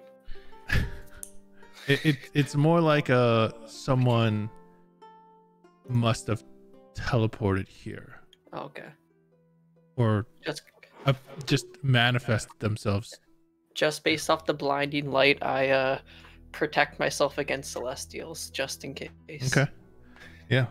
As you do so, you kind of take a defensive stance. I'm guessing Zubrick would be alarmed in some way too. I like fall off the stump I'm sitting on and accidentally cast grease up in the air and it lands back on me. Yeah. Grease. Yeah. Okay. So when you do that, and kind of try to right yourself to see what's going on, you would hear, "Oh, damn it. Don't worry, this is all normal." And when your eyes clear and adjust from the blinding light, you would see a rabbit-looking humanoid. They almost look like a monk of sorts, the garb that they're wearing. They stand about 9.5, or not 9.5, like 9 feet 9 inches, but with the ears about 6. She has light brown fur with white accents, and she's in a yellow and blue monastic style top, loose pants, and metal guarded shins and shoes. Those are big ears. And when you say They're that, amazing.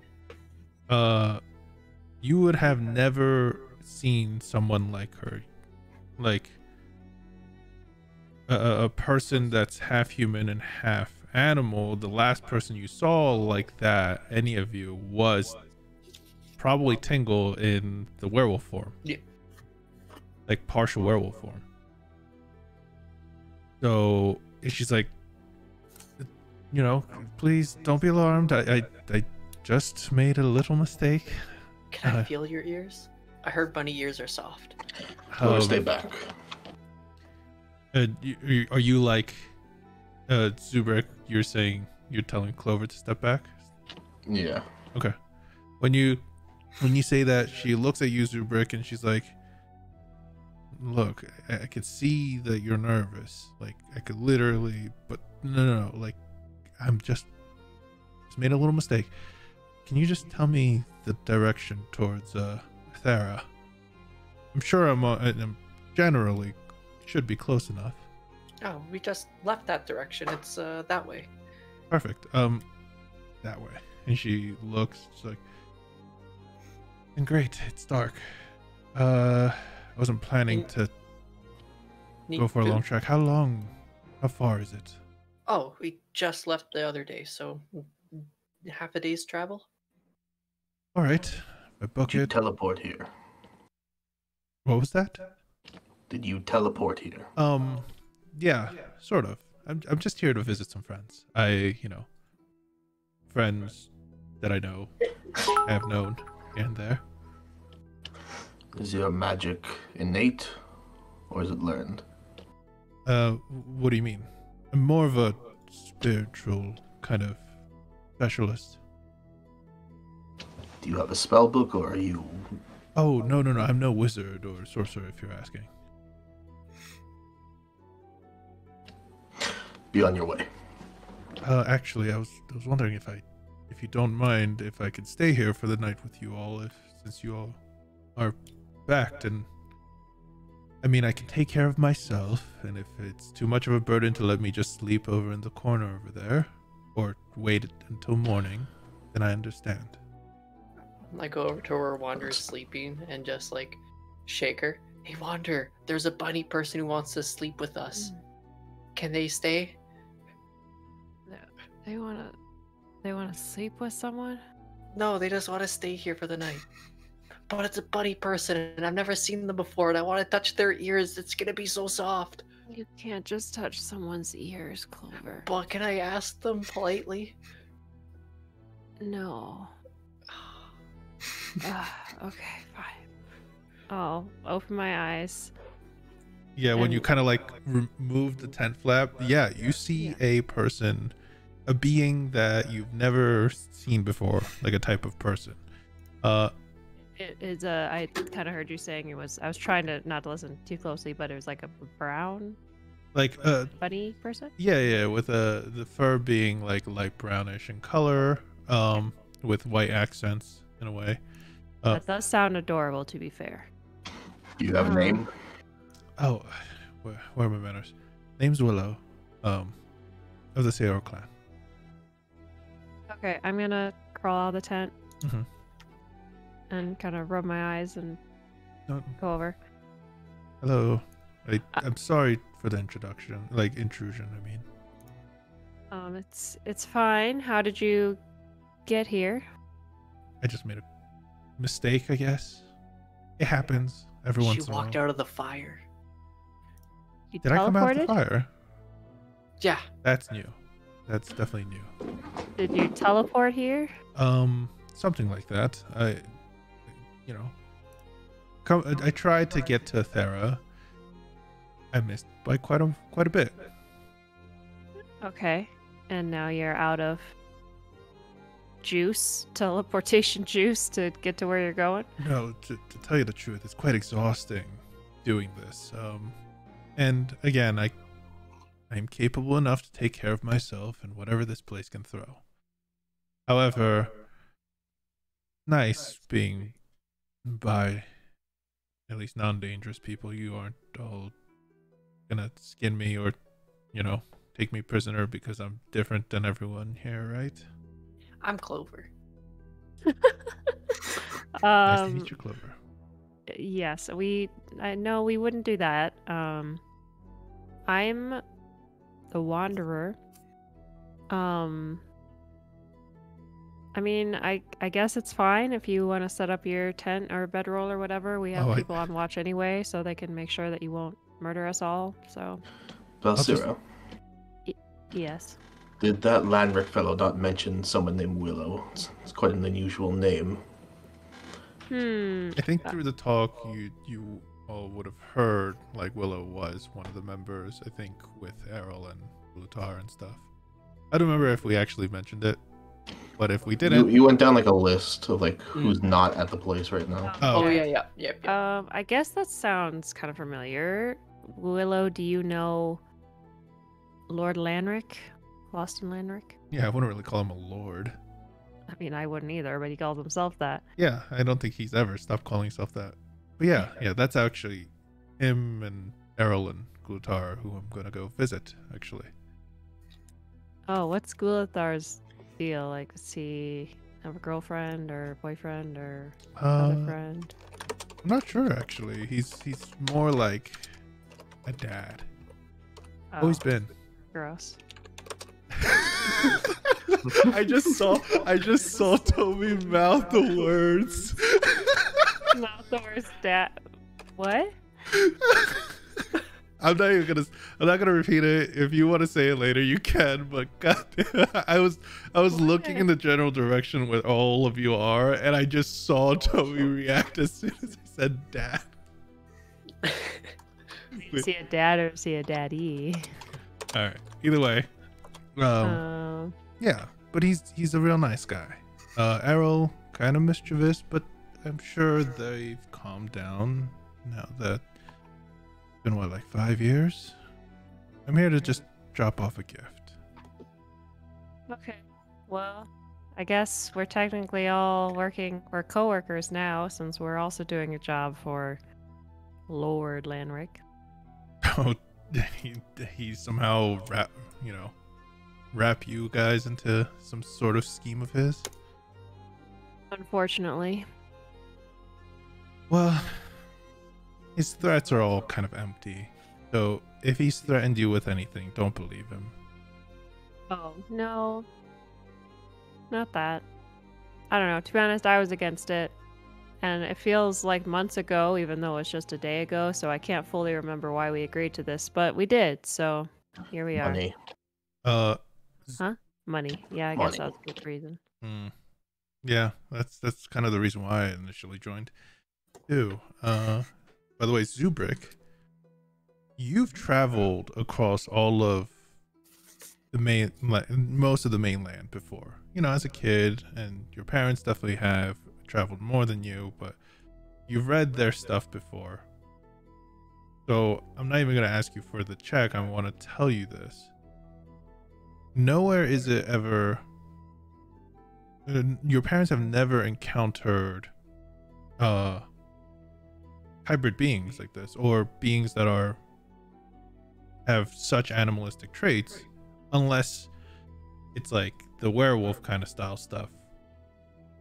And even then, they're not really accepted, or they're very vicious still, animalistic in nature. She's very articulate, calm, and well-spoken. Since you're staying the night, the hell are you? I mean, I guess some call me like a rabbit, but this is who I've been forever. Do you hail from a region? Are they more like you? I mean, I've had people ask me this all the time.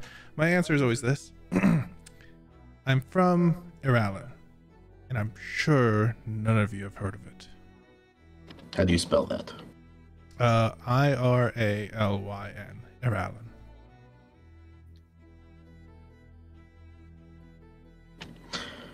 I've never heard of that, right?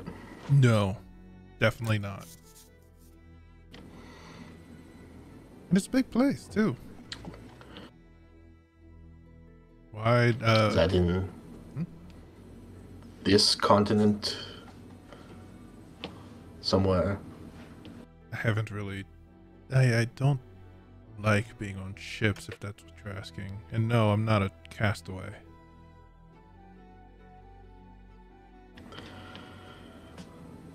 I'm sure we'll have another chance to talk since we're co-workers. a little bit busy right now. Clover, entertain her, touch her ears. Can I? Okay, well, Clover, make sure Willow doesn't kill us. I'm gonna go back to bed. You can grab me when it's my shift. I can all see that you all don't have a hostile bone in your body right now. And How dare you? well, now your color's flared up a little. I have 206 hostile bones in my body.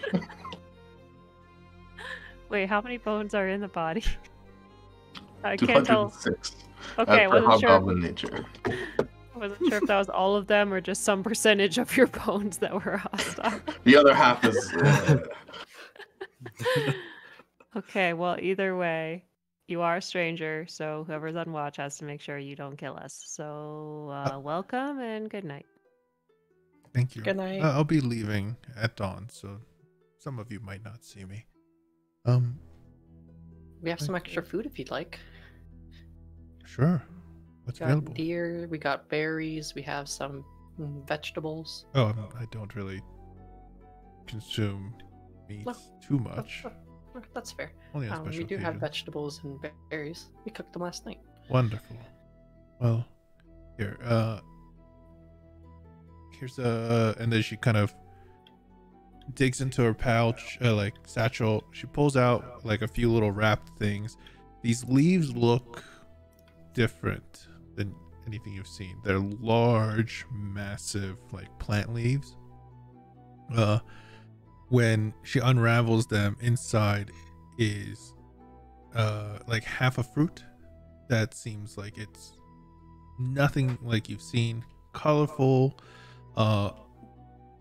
deep reds with bits of yellow like seeds inside of it. Imagine like a very vibrant looking tomato almost, but not as watery. She's like, here, you share some of your food. It's only fair that I share some of mine. This looks cool. It's not Super. poisonous or anything. Don't worry. You look Enjoy. over, he's by the fire, and there's 6 bugs waiting for you to show up to dance, and he just looks very impatient. Oh, I'm sorry. I'll sit down and watch as I'm eating this fruit. Yeah. It's sweet and it's it's sweet and then it kind of turns into a soury taste, like aftertaste afterwards. But yeah, it's very good. As she This is joins you by the delicious, Willow, fire. thank you. Huh? This is delicious, Willow. Thank you. No problem. The food that you this, and she points to the food that you've offered, quite good too. Thank you very much. As she sits down, she doesn't sit on the log. She kind of crosses her leg by the fire. You could see that her guards on the shins and the shoes have quite a lot of wear and tear on him. And she's watching interestingly at what Zubrik's doing with the bugs, like making them dance. Just kind of keeping an eye out on that. And then on, and on you, Zubrik. In a bit of silence. After the dance happens, I just pass out where I am. After a long day of being a horse. Right, well, it's time to switch watch. Don't kill me while my back is turned. And I'll just grab Clover by the wrist and drag them towards Valsira's tent. Don't worry, I will step over to the far end of the camp and My bugs meditate are there. watching you. It's fine. I'll just be meditating until dawn.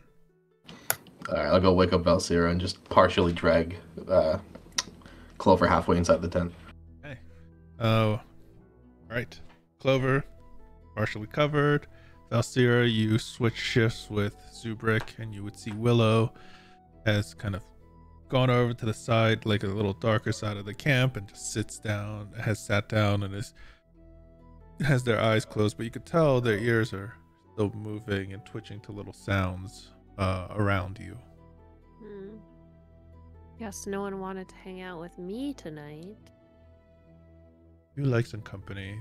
I can keep your company for the night. Don't you need to sleep, or No, meditate? actually, where I've come from, I just woken up not too long ago, so not really too sleepy. Then why did you need to camp? I didn't bring a torch, to tell you the truth, and I have trouble seeing in the dark. Okay, sure. And I'd rather not yes. travel on a dark road. It's always a problem. Problems occur. Tell me again why you can't teleport from here to Athera. It's actually quite draining whenever I do that. Oh, okay. Yeah. None of you can do things like that, right? I just want to make sure. Not that I know of. Wonderful. All right. Yeah. Well, yeah, it's quite exhausting. So I like to take a day or 2 or 3 if I can after I do this. Stick around, but then once my business is done, I usually head off to wherever else I need to go now. Okay, well, fair enough. I guess we'll just continue the watch. Something funny happened that I was not privy to, I guess. I think the beetles, Zubrik's beetles, are still kind of dancing. Uh-oh. We'll just watch the Beatles, I guess. All right. Well, either way, not much will happen for the rest of the night that I have planned or I've rolled for. So, I believe I just want to know. Third watch was supposed to be not Zubrik, Bloodbeard and Tingle, right? Mm-hmm. Okay. So when you are woken up, I'm guessing you guys want to speak to Willow or no? What are you guys gonna just? Tingle walks out of his tent, turns around, walks to Valsira's tent, and says, Valsira, why is there a were-rabbit in our camp? She's a visitor. I don't really know. She just kind of showed up and wanted to stay, so. I'm so sorry for the intrusion. I'm sure there's only a few hours left until sunrise, and as soon as it starts rising, I'll leave. Well, I guess you can keep watch. Tingle goes back to bed. No, I already What? kept watch. Oh, you mean Willow? No, someone has to watch her so she doesn't murder us. Bloodbeard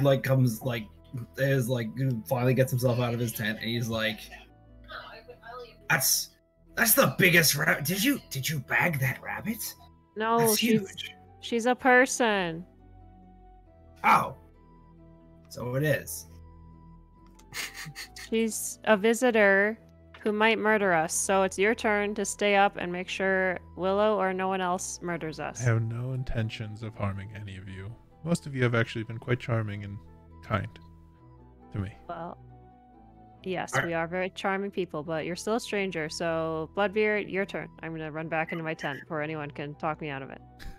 Bloodbeard is just gonna sit down and be like, You got any liquor? Yeah, actually. She pulls out, reaches into her satchel, pulls out a little, I'm guessing, Tingle, you're there too? Tingle has walked back to his tent, but the tent flap is open and he's sitting in his tent just staring at the rabbit person. Would you like to join us? And she pulls out a few cups. She sets one down in front of her and the other one in front of, what's it called? Bloodbeard? God, it's been so long, I'm forgetting everyone's names. Go on. Are you gonna poison us? No, but I have no reason to harm any of you. If anything, think of this more as like a gift for allowing me to stay for the night. I guess. It's okay, Tingle. If you don't want it, I'll drink your share. Yeah, I'm just having lots of flashbacks to people I knew doing this, except, it didn't end up well. So, you can have my share. She reaches into her satchel, pulls out a gourd, uncorks it, and pours out what looks like a golden liquid, just a shot of each. It's clear. There's nothing like floating and gross in it, but it smells quite sweet also. She lids it, sets it down. It's brewed by the Særald clan. I believe this is... I forget how old it is, but it's supposed to be quite... It's made by...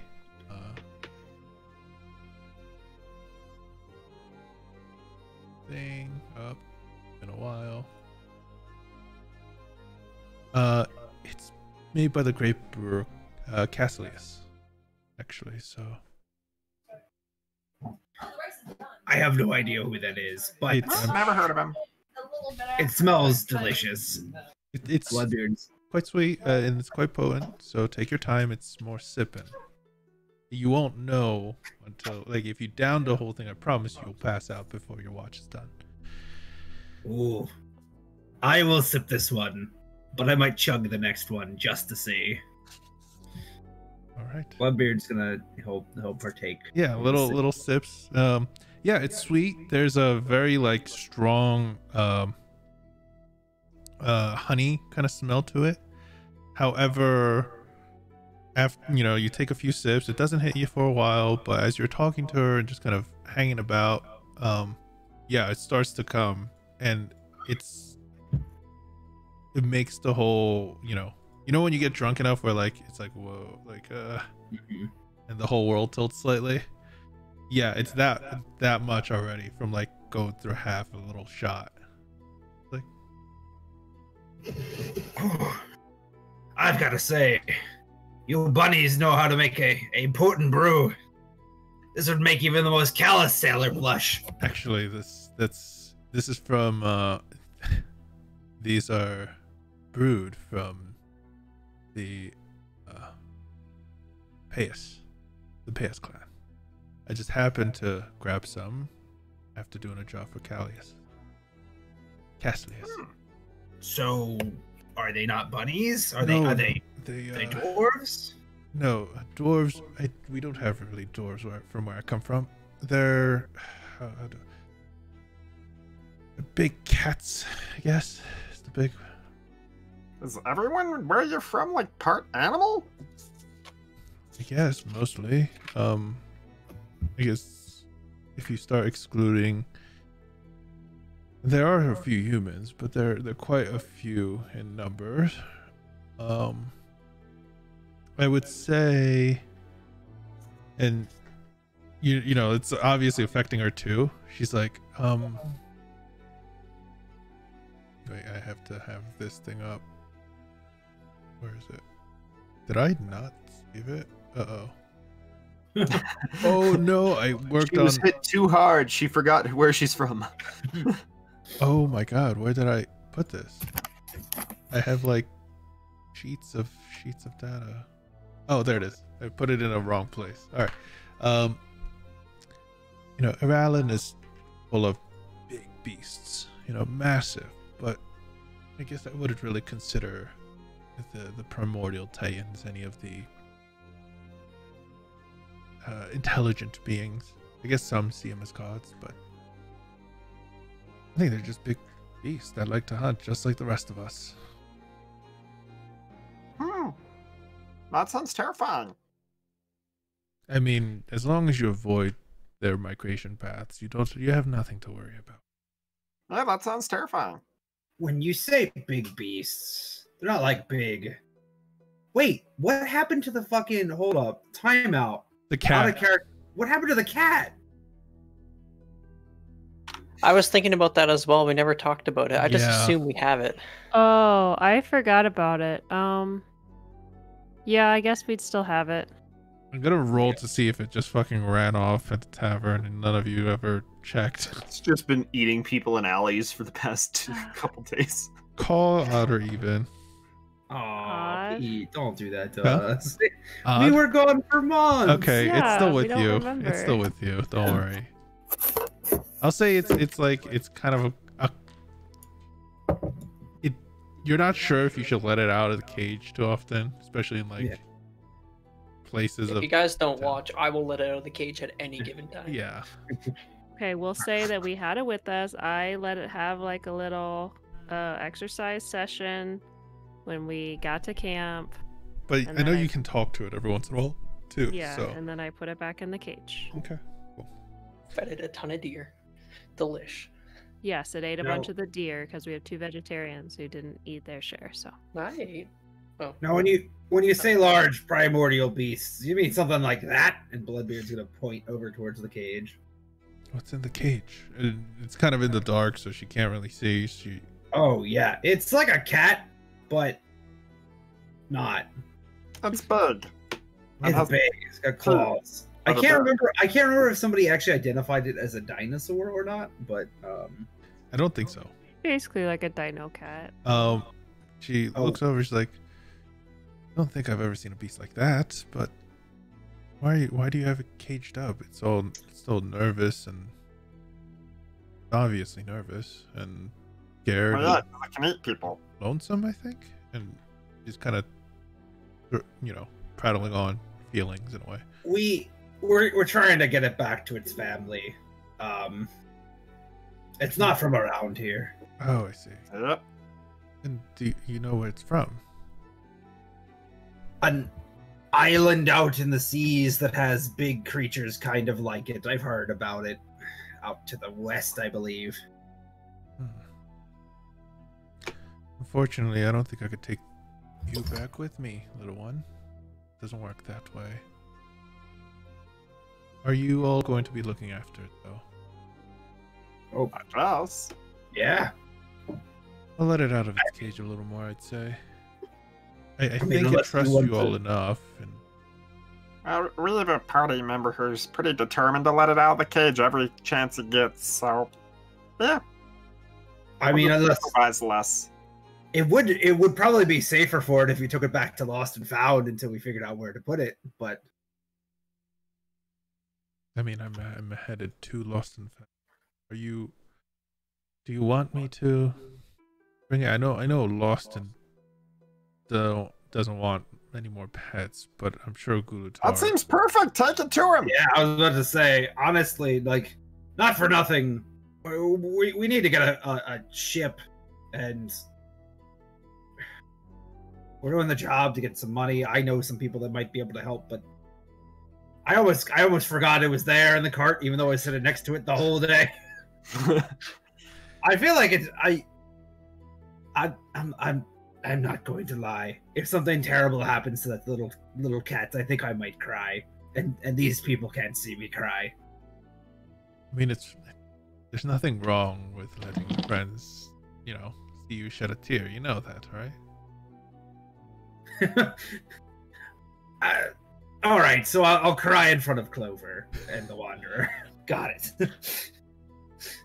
Let's- I mean, I'd judge you, but it'd be fine. Well, I'll ask the rest when I guess they wake up. Maybe I shouldn't leave right at dawn then. And Bloodbeard, you're not feeling poisoned, right? Yes, why? Okay, just double checking. I mean, it Tingle's does gonna have take venom as part of it, so don't drink it if you have cuts on your lip. Bloodbeard's like, Tingle's going to Sorry, very I should have gingerly probably said dip that. the tip of a pinky in Bloodbeard's little cup to just get a very tiny bit of it and lick it to give the taste. Yeah, it's sweet. It's quite sweet for alcohol.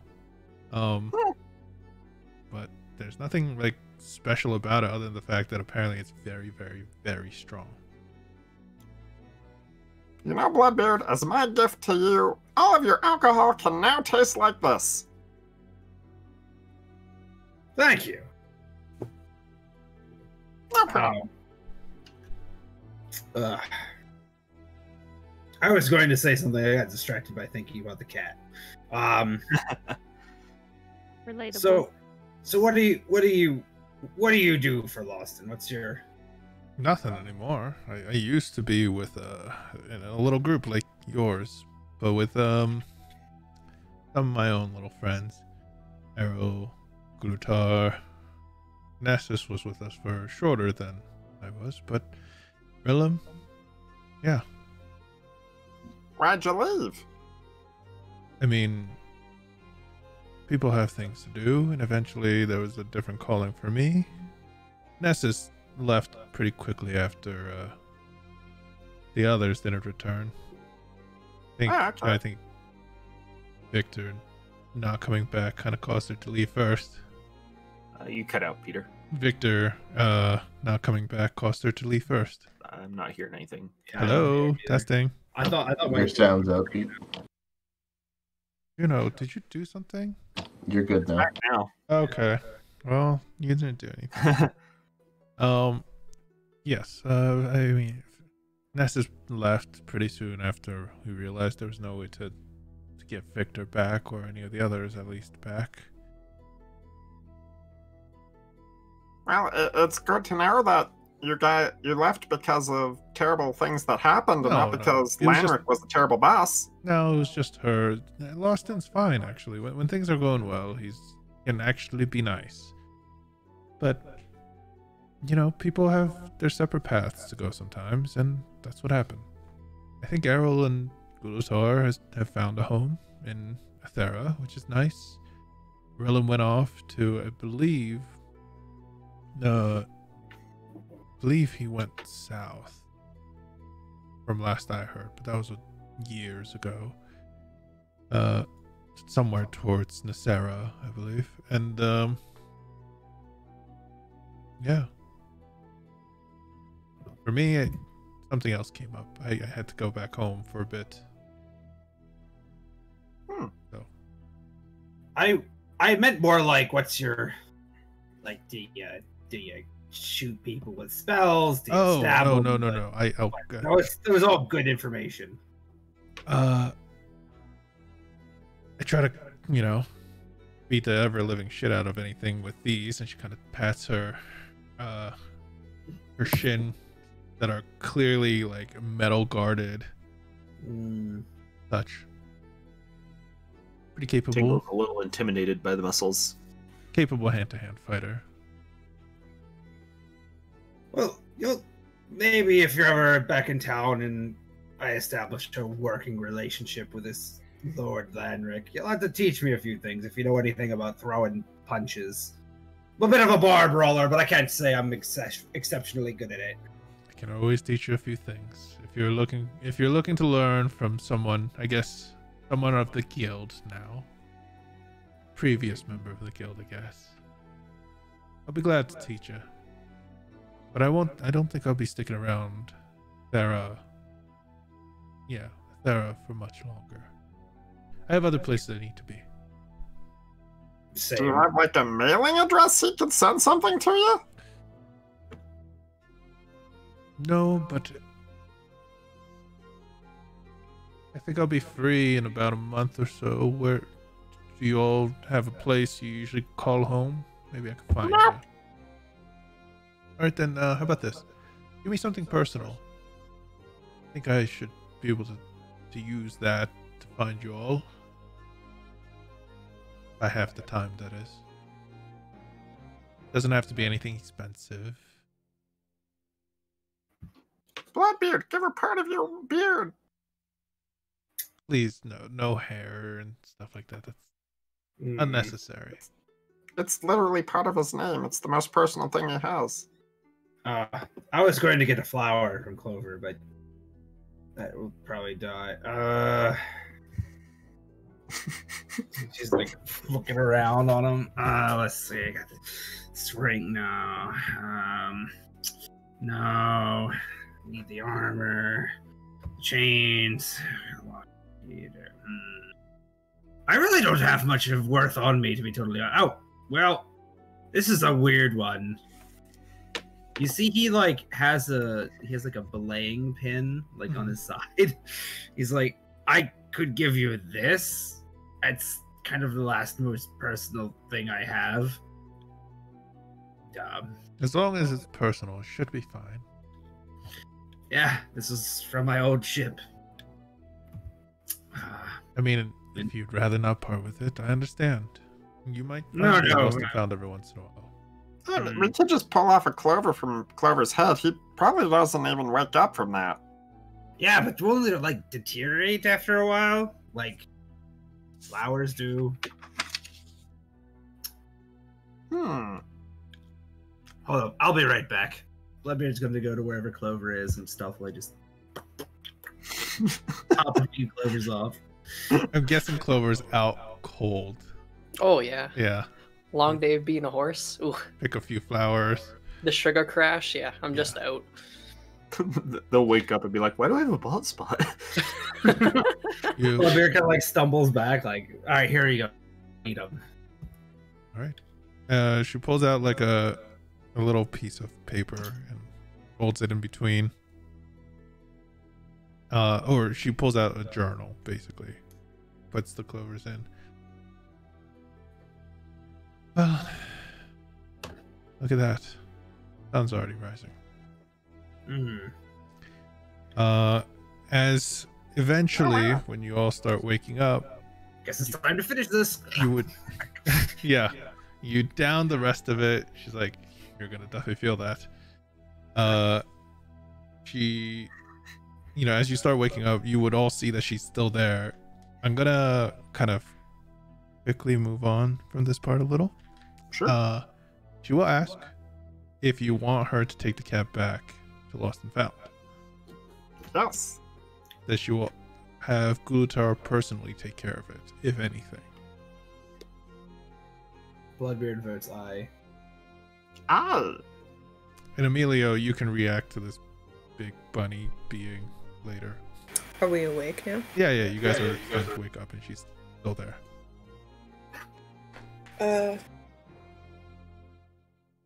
I'm going back to bed. And he's just gonna crawl back into his little sleeping bag. They're gonna take the cat, Emilio. You okay with that? I'm still asleep, clearly, so go I think that's a yes. Wait, what about the cat? We figure we'll take it back to Lost and Found. I mean, It's we're going just- to a swamp. Just an offer. Oh, well, yeah, I guess we can't really take... Do we That's know gonna be a lot harder him to or her, the take cat? Page in the swamp if it's weighing down the cart. Yeah, that's true. I We just can't really take them back to their family for a while anyway, so... plus Lost and already had some sort of beast out front. And now it has a playmate. I guess so. I don't know if it works that way in the wild, but I suppose that's a reasonable option. Alright, So I'm you guys are telling me that the bipedal rabbit is not a dream? No. correct. Nope. I wanna It's kind talk of mutated. rude. I wanna talk to the cat and explain what's happening. Yeah, you could do so. Okay. Do you want me to roleplay that, or do you It's wanna up to move on? you. Like, we could just, I don't think it's super interesting to roleplay. yeah.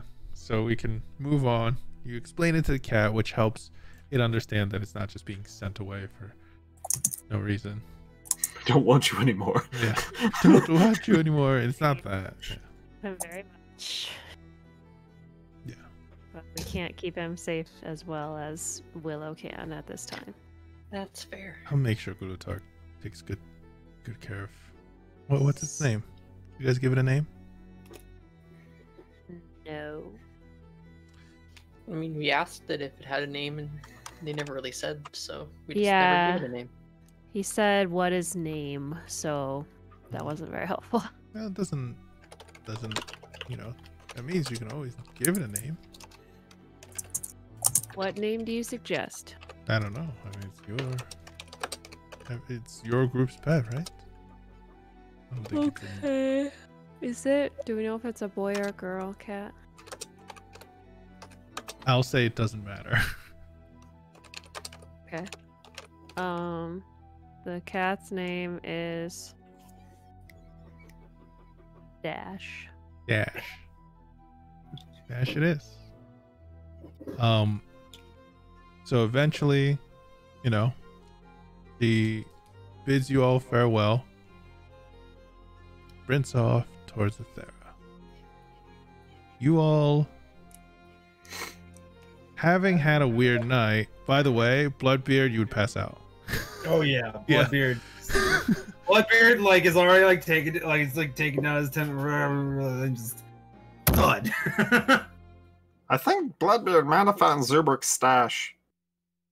No, I have Zubrik's stash. Is it all still there, though? Yeah, let me check. I assume it would be. Yeah, it's all. It doesn't look like it was Okay. disturbed. Okay, no, I think he got into something else. I'm standing right here. You could have just asked if I stole it. But you could have lied. Are we sure I'm not still in a dream? Eleanor's still dancing. Why is she I can dancing? firebolt you. Eleanor's still dancing? I'd Yep. prefer it to be Just fire. Eleanor. The other one's disappeared. Seems a little cruel to make your friend dance that long. It's not my friend. I'll snap my fingers and Eleanor disappears. It's kind of one of the perks of having something that's chained to your will. That sounds So you can- awful. Yeah, that's sounds pretty mean. But also pretty cool. Just No, like it sounds pretty awful for Eleonora. You guys are weird. And by you guys, I mean Tingle and Zurich. Emilio, you're okay. Thank you. They're pretty weird. All right, well, let's tip comatose Bloodbeard into the cart and be on our way. yay. Do we have We to tie him to the back. Yeah.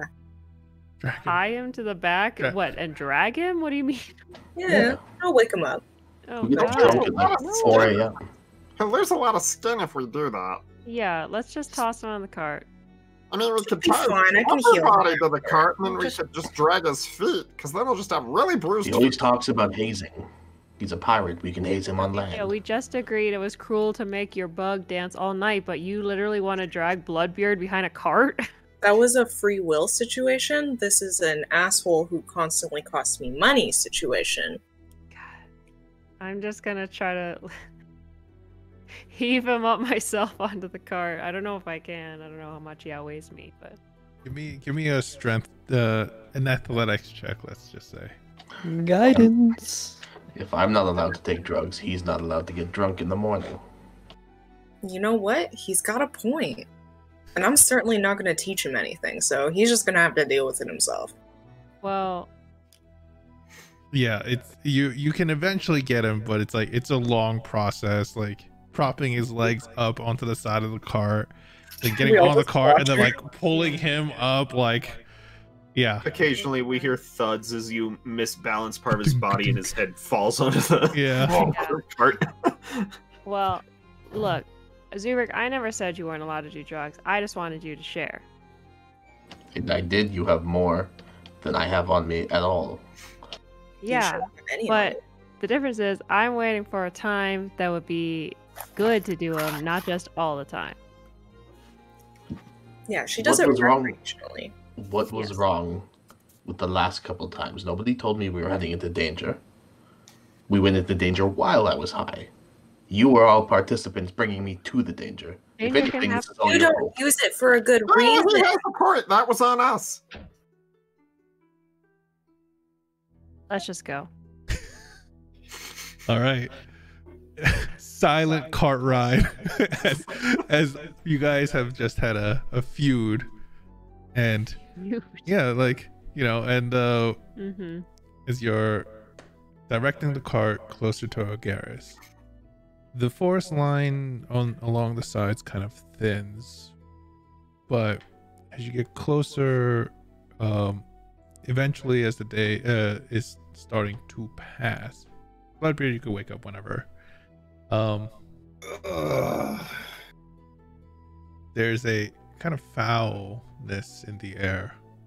Not only that, the ground's definitely taken a shift in darker color. The greener grasses have started to become more marshy.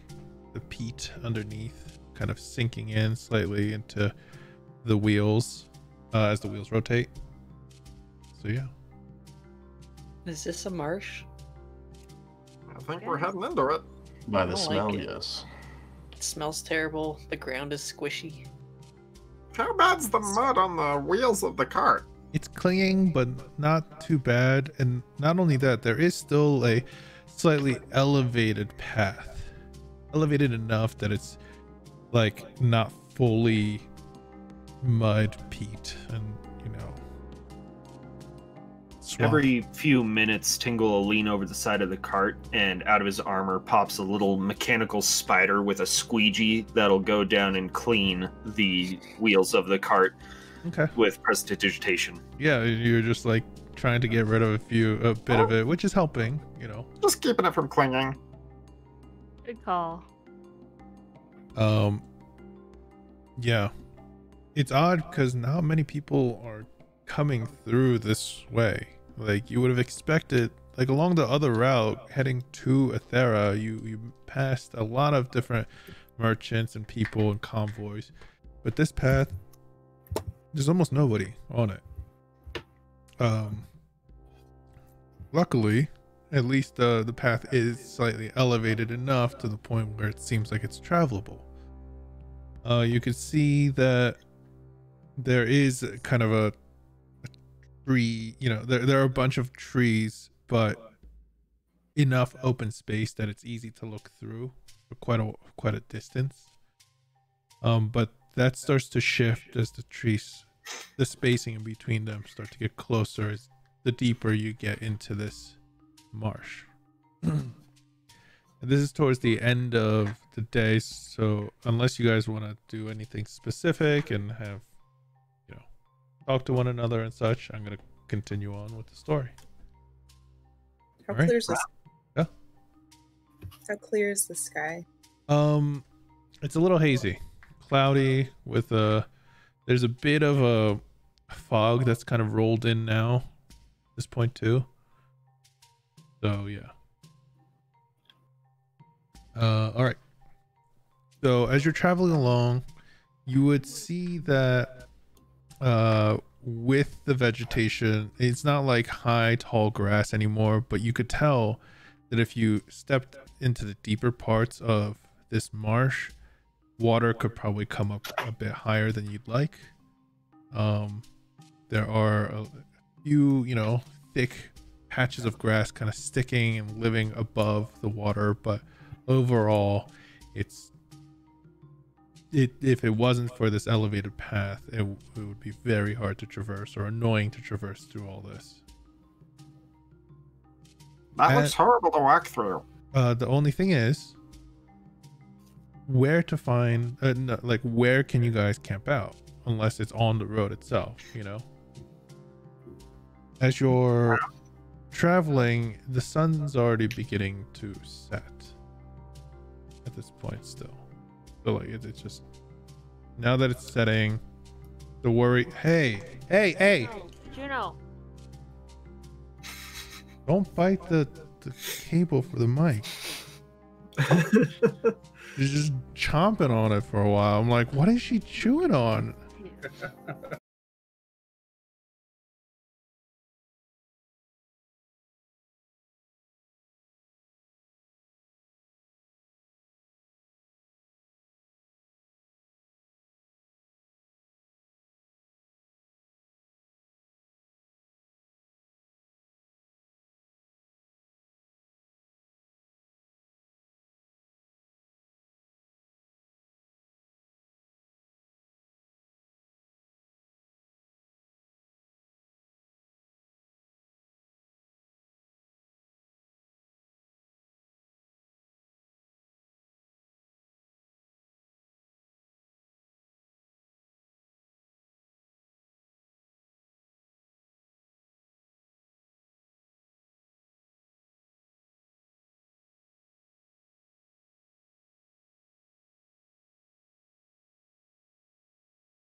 Nice. It's like woven fabric on the outside. Oh, that's awesome. Soft. Yeah. I still have yet to actually crack open my notebook. I have 2 things written in it. A cold one. With My- the boy. Well, it's time. You've got the boys right here. We've got. I've had a cold one that I've cracked open. I like to Yeah, do crack it the open, first, like, Adrian. 10 pages as like stats and like spells and information like that, and I just haven't done it. That's why I haven't opened it. What's your dark vision range right now, Adrian? Right. 120. Cool. My owl has just as good vision as you do. Yeah, well, I have free will, so beat that. Owl Nora. Oh. Owl Laura. So Owl Nora. part of me was thinking like because I'm definitely gonna be a fighter. I really want to do Battle Master since the synergy is great. Like part of me just wanted to like throw on fucking Psy Warrior just for like just randomly. Would you imagine like something like also, Bloodbeard got so drunk he awakened his psychic powers. I forgot to mention, my father was a vine player, and my mother was a god.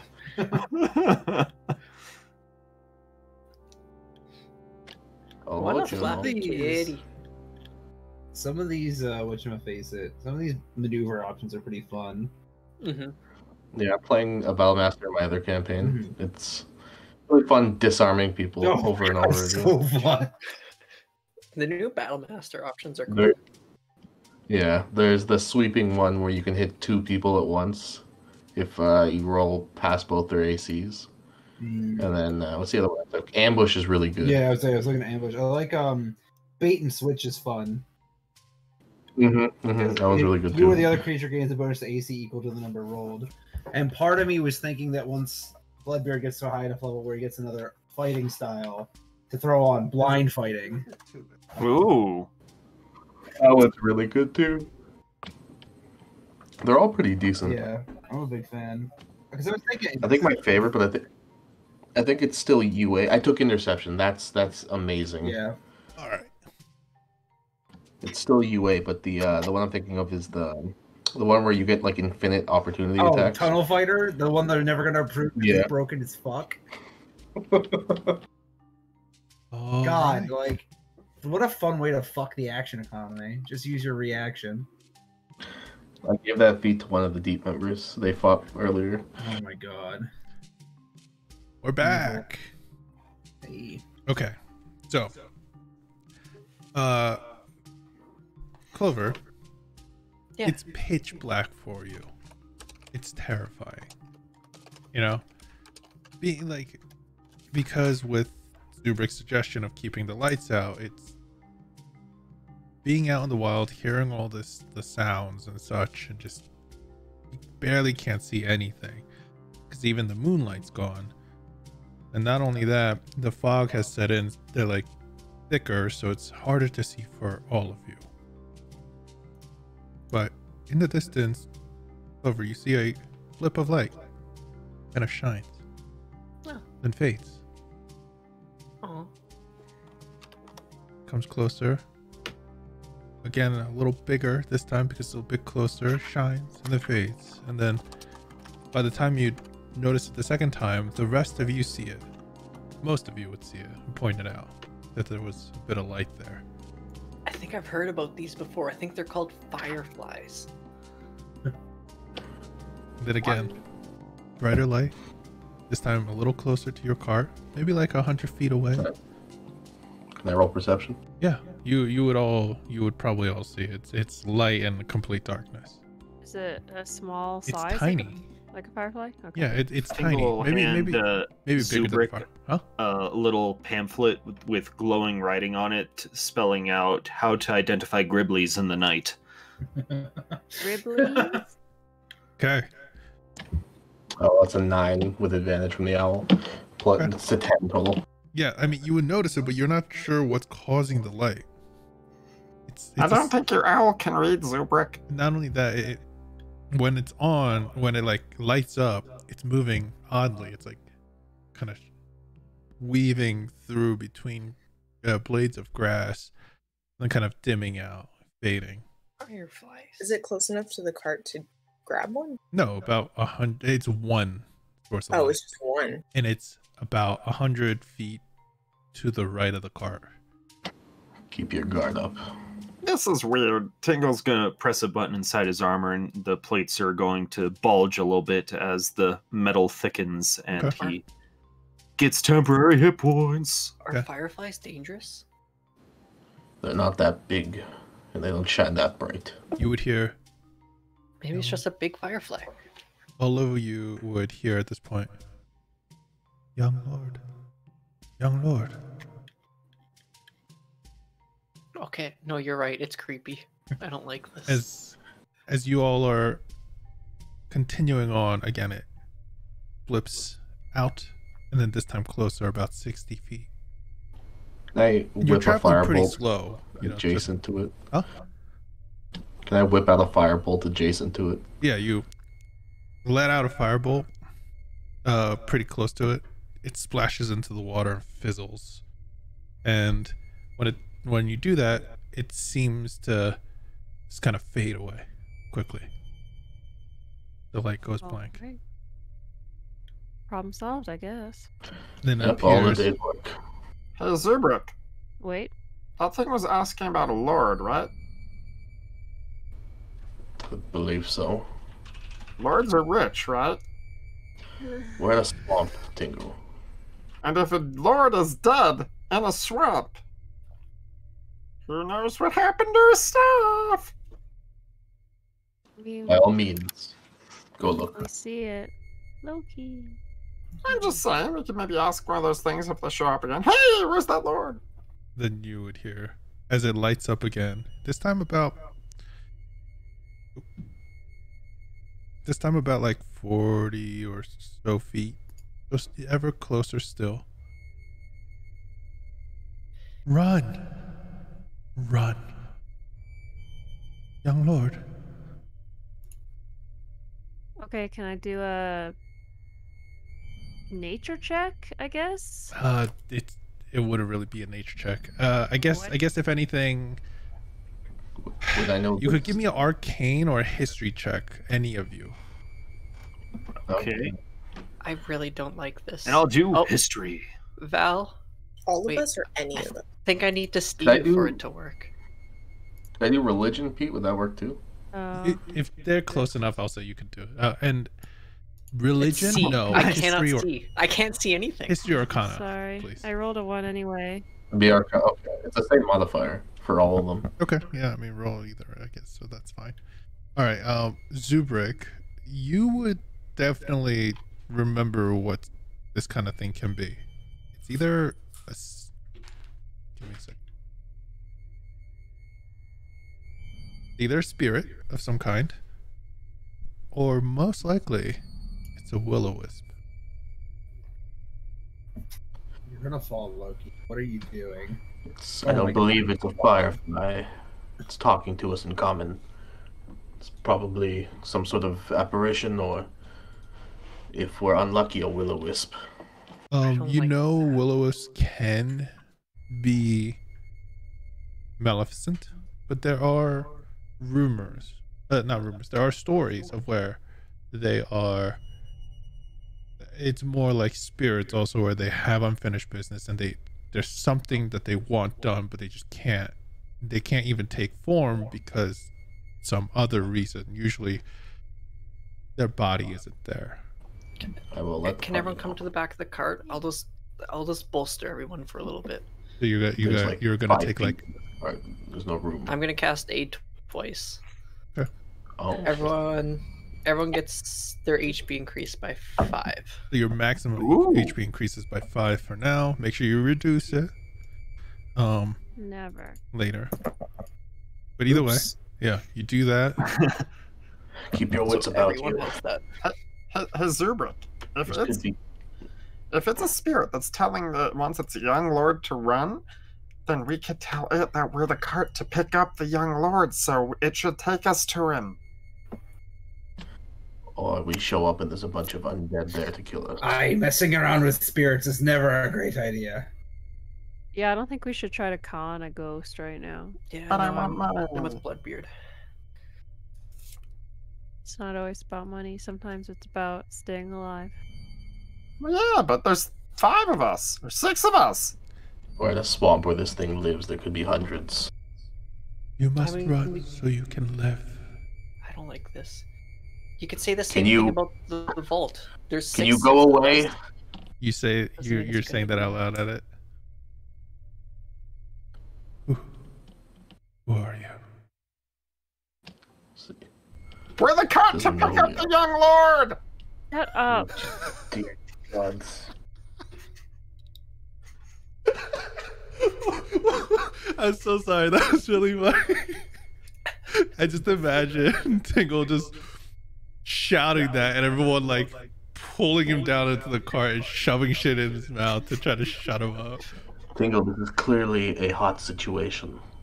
I'm not too sure why you would do that. I'll get the chains. Reinforcements. Quickly. The young lord's in trouble.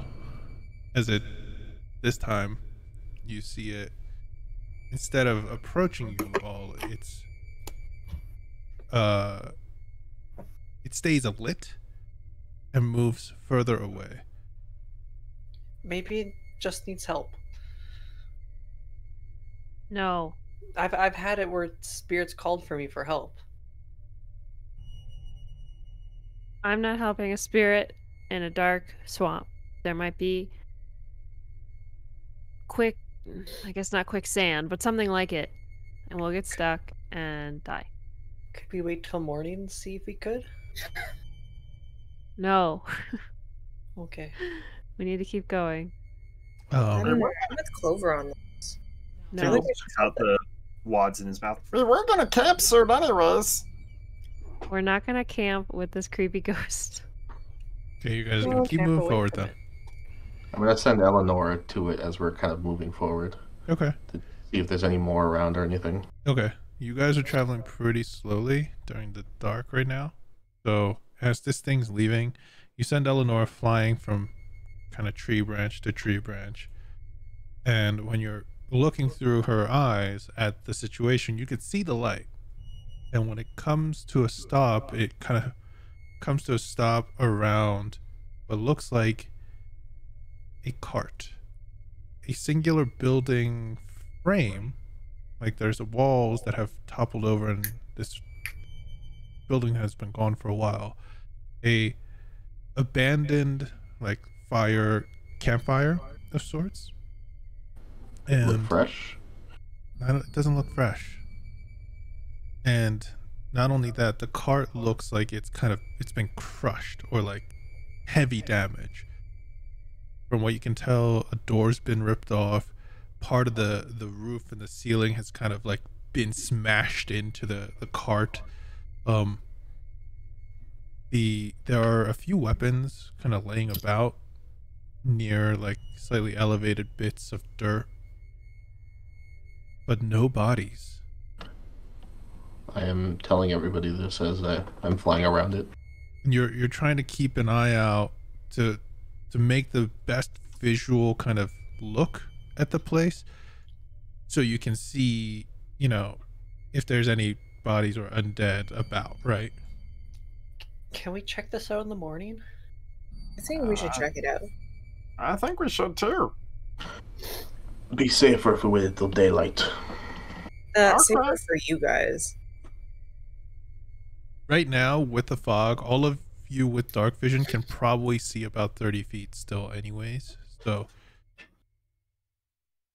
even if you had more, you can probably only see with the fog about 30 feet. So I have set it in that manner for now. And how far out is this thing, Zubrik? This cart? Maybe like 100 feet plus. Like Well, if we're 120, worried about, 130 like, feet. If we're worried about finding the way back, I could leave behind some glowing stuff so we can follow a trail back. I say also if there's a camp there, then maybe we could set up there so we're not just riding all night or sleeping in the cart. You Why should have is set that up idea? next to a cart that's been smashed in. I mean, it we didn't can see happen what's recently. going on. It technically I'm not was sure a a ghost campsite. did that. What if the ghost is gone by the morning, though? I'm not worried about the ghost. I'm worried about the thing that tore the doors off and smashed it in the But middle. you said it looked abandoned, so it didn't happen recently. And I want to remind you, Zubrik, we did actually kill a couple giants recently, so, like, it's not great if there's one out there, but we could handle it. We have reduced visibility, We also got some help with that one. slower movement in the mud. It's quite nippy. Worst of all, And Clover can't. Clover's the reason we're alive most of the time. what was the I'm last for- part? Clover keep us not dead. I'm for Thanks. either going there tonight or in the morning. I want to go there at some point in time. Well, Shall we we make can a check group? out tonight. All in favor of risking our lives to look at the broken cart? Yeah! That's 4. Okay. It's funny because like the only two that are a bit more sensible are definitely Zubrik when he's not high, Yeah. and but it's great. I Give like. me 10 minutes and we'll check it out. Okay. All right, you guys I'll stop. cast Block You of guys have Familiar. You cast what? Block of familiar. Block of Familiar. Got it. We have 3 owls flying around at all times ready to alert us. Yeah, I'll say that you. We have advantage on sight checks, dark vision, and 120 feet of dark vision. Yes, I'll say that you are using the owls as like kind of security cams and as ways to like alert you. So Kind of, yeah. Eleanor is going to be flying in circles around us, and the other 2, Gerald and Fantasia, are going to be camped out and moving from branch Do to you branch. guys mind if I make a light, or do you think that's too much? I feel like you not being able to see is kind of a bad idea. Maybe we make a light when we're a little bit closer. Well, Okay. I was gonna leave a trail of lights back to the road so we know how to get back. But we can all see except for Clover, so. Well, I mean, the fog will obscure us once we leave the cart area. Ooh. I figured it'd just be safe. Okay, sure. Tingle pull up just like a thicker bush nearby and use magical tinkering on it to make a glowing bush, and he'll do that 3 times. okay, to make some of the shrubbery around kind of glow and dim. Yeah, pulled up one so they can drop them at like 20-foot intervals. Okay, so you To know the the path. path back to the. Okay. Yeah.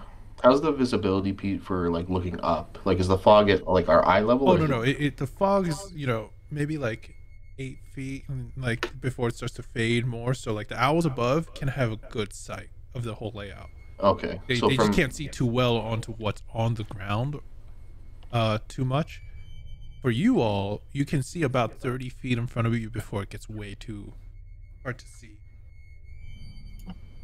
Okay, so for the sake of us walking back as we're walking, I guess I'll cast dancing lights at like the cusp of the fog, so we can see we're retracing our steps. All 4 lights, like Yeah, basically, path. robustly reinforcing what Tingle did.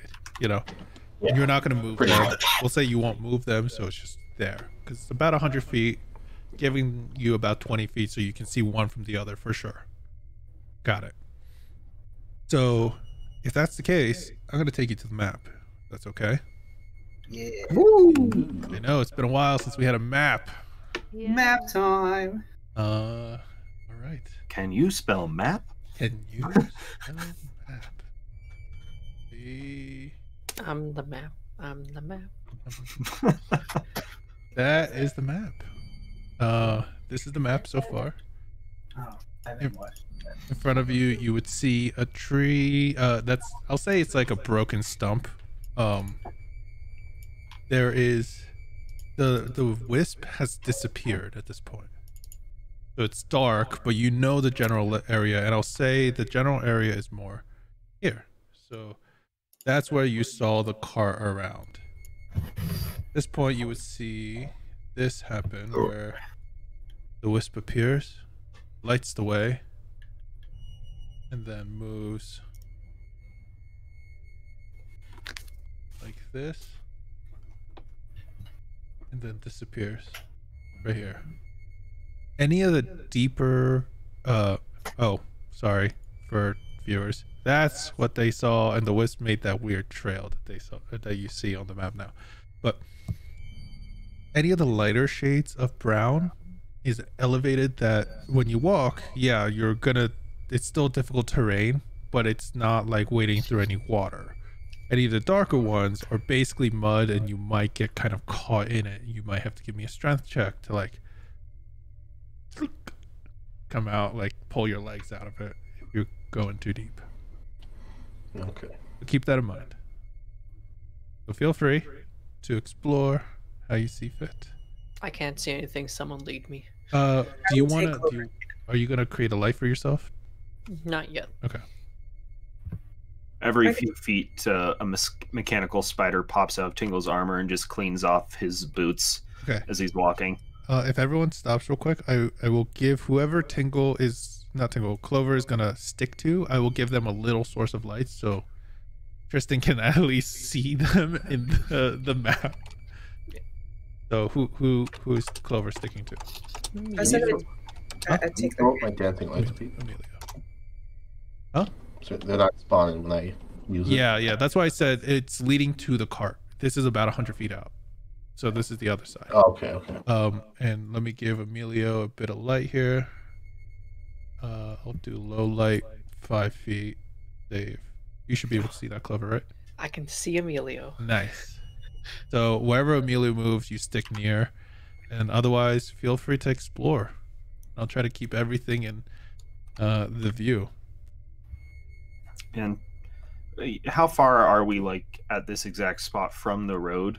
About say? 100 feet out, but you can Okay, see the cool. trail of the clumps of the shrubbery that you left, and not only that, Zubric's dancing All lights right, as cool, a trail back to where the cart is. Alrighty.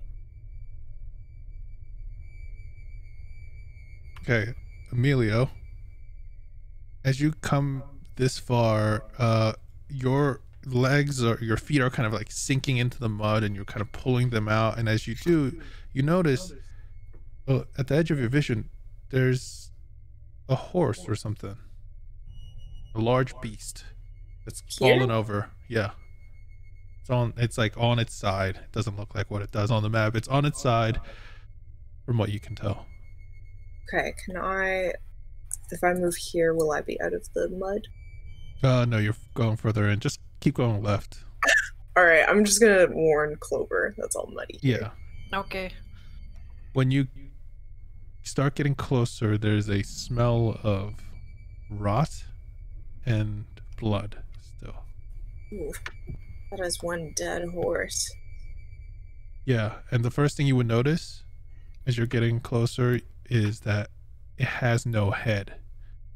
Oh no. That is one dead horse. That's not good to hear. You found a Okay, Clover. dead horse? A very dead horse. There's a stump right here. That's quite cleanly like cut off, like, so it's, even if a tree fell over and caused it, like, it's been flattened quite enough that somebody could sit on it.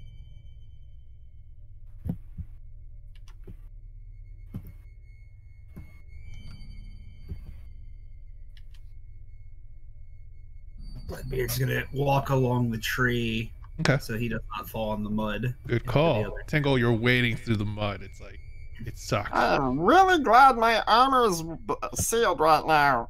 Ugh.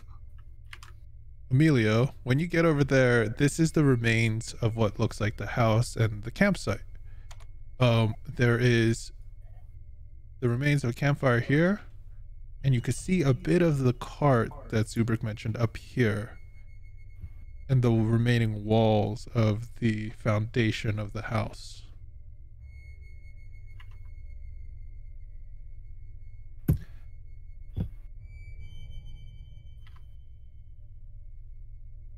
Wow, that is a dead horse. Yeah. Okay. At this Dead. point, since most of you've seen the horse, if any of you want to do checks and stuff around to see if you notice anything, let me know. There is a Sure. flash of light, by the way, I will say, once this thing loads. I don't know why it's not loading. Okay. That the wisp appears right in front of you, Emilio, and says, "Run!" and then fades. Oh, Clover? Yeah, I heard that. I saw that. I don't like it. You run? It's scary. Maybe it's just talking about its previous life. Don't know. Hey, weird light. Can you come back? And then he's just gonna start walking around. Okay. Tingle's gonna walk up to that horse and try and figure out what's going on with its head and neck. Like, what kind of force was behind this blow Okay. to Amelia, chop its head off? real quick. Amelia, you step over, like, you know, the roots that are sunken into the ground. They're a little, like, the stump itself is a little lopsided, but again, it looks like it's comfortable enough to sit on. There is the, like, small rocks around the campfire here that's also seems to have been set up, like along this here, that people were using when they were camping. Tingle, I need you to give me an investigation check for what you said. Alrighty. As you look at why, you know, the fact that these horses are missing their heads and stuff like that, you're taking a closer Little look. booklet with glow-in-the-dark ink pops out. How to investigate headless horses. And you said investigation or could I do medicine or investigation? Or what are you thinking? I'll say investigation or medicine check is fine. Okay, cool. I don't know why I was pushing for medicine. That's a +0. All right. So, investigation. 13.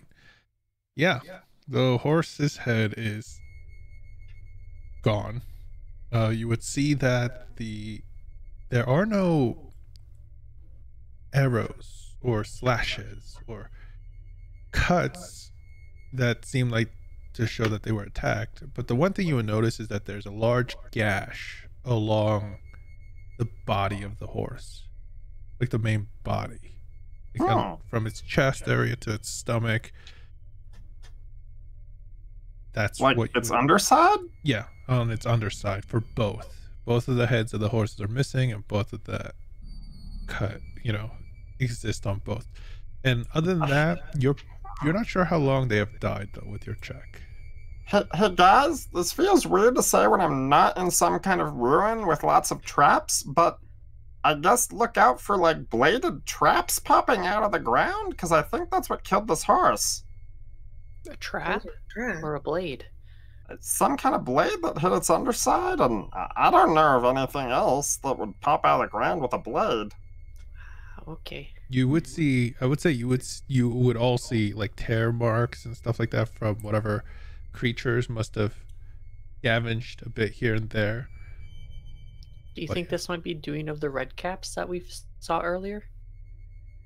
That's what Do I I was. see any boot imprints in the horse? On the horse? You mean like Yeah. big metal boot imprints? Mm-hmm. No. I don't think so. Those guys were really fond of drop kicks. I think we should go back to the cart. This seems like bad news over here. I think we should check out the cart while we're here. Well, yeah, Okay, of course. well, you're Well, I already can't over see there. anything, so I'm following Emilio. Is there anything of gonna- value? Well, that spirit kept talking about running to a young lord, and they usually have a lot of stuff. Amelia, you would see a few weapons scattered up here. Yeah, along those the are worth money. Grab anything of value or useful to our trip, and let's go. Amos or Bloodbeard, as you're entering this area, what is your passive perception? 12. Hey. Well, you would notice that along this more dried up area where the mud has come up from the heavier like rainy seasons and stuff and caked over, there is a large footprint of sorts. bigger than an average human's. And it doesn't look like a footprint really, because it looks more like rough, but you could see like rough with spiky edges along the generic foot-like shape of like the ovalish shape, and kind of scratch marks that's cut into now the dried mud that tracks in from where Clover and Emilio are to you, and in the direction that you're headed, and goes further down this way. Like it goes from here and it seems like it's coming this way and then going down here. Doesn't look like a werewolf footprint, does it? No, doesn't look humanoid really. Tingle, I've seen some sort of footprint. Do you have like an idiot's guide to nature or something? I have that and a wand of secrets. Tingle wave the wand of secrets. Okay, can you click on it so it tells me something? Yeah, I actually don't have one in my inventory because I never grabbed it. Wand of secrets. 30 feet. Yeah, we go. but I want to Secret know if door it or only trap reveals within magical 30 things feet of you. or like Just secret yeah. door or trap. Let Okay. me copy and paste. Do copy and paste. Is there a way to post an item in chat? No, sorry. I think you No can worries. show to everyone or something, but if a secret door or trap, so it just says secret door or trap. Mm-hmm. It's within 30 Yeah, feet. so like if something's like hidden in a secret door in the cart, show it. Or if there's a secret, under this building, it would show the trap door to lead down or something like that. Yeah, there is what looks like a cellar to this place, but now you're looking at it, it's relatively clearly visible and mostly filled with it water. worked. Mostly filled with water. Like mud and Well, water. I found a cellar. And here's that guide, Bloodbeard. Out pops, so you're investigating a murder scene. All right. Could I make like a nature? Oh, I would like to make a survival check, but I'm assuming it'll be a nature for the footprint. To identify what it might be. Yes. Okay. Yes. Yes, give me a nature check. Okay. With handy appendix for mysterious footprints. So that's 17 still. Yeah. All right. Surprisingly. Whatever this is, it is two-legged, and it has natural features to it. Not natural as in bestial, but natural as in plant-like features to it. Oh no. And- Fuck. And it looks quite large. Fuck. God damn it, Pete. I don't think you. We're I'm gonna say this: if you actually fully guess what I have planned for you all in this arc with It these dies footprint, instantly. I will be blown away, and I will give you $50. Oh fuck. Okay. Well, then it's probably not what I'm thinking, but There's most bestial plant creatures I run are just bad news. So you'll see. So what do you think it is, Bloodbeard? well, it's a biped, big, and kind of earthy. Like, imagine if Clover grew their flowers and their clovers like everywhere, but not humanoid. So like a tree? Like a walking tree? Maybe. You've heard of Trents before, Treants or Trent, Yeah. Trent. Treants, Trent the Treant. before Bloodbeard. So you do know they exist. Mhm. Well, where do you think it went? Did it maybe take this Lord guy? Because It's possible. So I'm just trying to figure out. I'm trying to figure out if the other guess I had a. Oh my god! There's like lycanthrope pickles. Indeed. God damn it! Sorry. All right. I was trying to see if corpse flowers had legs because that was my. I was like, "There's no, those don't have legs." And apparently there's a Pickle Rick type enemy in the fucking Dungeons and Dragons versus Rick and Morty. Oh no. Anyways, I'm gonna investigate this card. Okay. The card's quite smashed and unusable. However, there is a bit of room on the inside still that you can kind of look into and investigate and look. So for this one, give me an investigation check for Give the card. guidance, because that's all I can do. I can't help. That's fine. Yeah, guidance crew. 16. So 19, nice. yeah, when you look in 19, yeah, when you look at the cart, you would see that it's very fancy. Nice plush upholstered interior. You know. Yeah, she was just on the couch. Okay. There's like carved decorations along the molding and such. And you notice a small box and also a small rag that's kind of like torn from the broken bits of the entryway to the cart here. The little rag that you find is a vibrant blue color. And the box that you find, it's a small box, maybe like this big, maybe 3 inches by 3 inches by 3 inches. There's a small little latch to it, and otherwise, yeah, it doesn't seem to be locked or anything. Okay, I'm gonna take both of these and I'm gonna pop open the box. You when you open the box, you would notice A heart. a heart. Dun dun dun. No, it's just first is this. Sorry, I need to have these ready. You would notice a dark metal amulet in the shape of a snowflake with a sapphire gem laden in the middle. The blackened chains kind of wrap around and it's hidden behind a velvet cover that's holding the whole thing in place in a delicate, showy manner.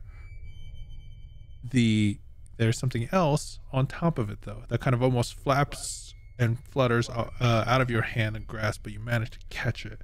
It is a small letter that's been folded in with this, and it shows this. Viewers, can I do everyone? All players. There we go. It's been so long. I'm gonna show it to you so you can read it. He's not gonna read it out loud right now. Okay, but yeah, there's a letter. Then close it. If no one's reading it, close it. No one I can mean, I can still read it out for the stream at least. Okay, sure. He'll read it to them eventually. Dear Lord Zavros, please accept our small gift as thanks for accepting our son into your academy. We hope Aelor will be very well taken care of at Sora. At Sora? At Sora. Okay. As he is destined for greatness, only an academy like Atsora is a fitting place for a boy like him to learn the ways of the arcane. P.S. Additional gifts might come your way if he excels in his studies. Thank you again, Lord Farron.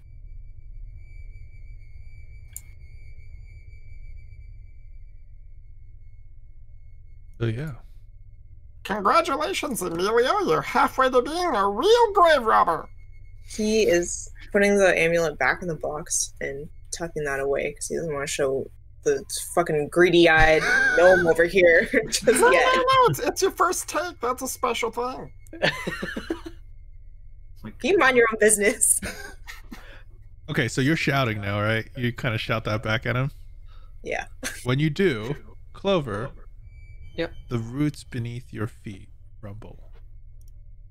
I feel something. And not only that, they start elevating and pushing you kind of forward into Emilio.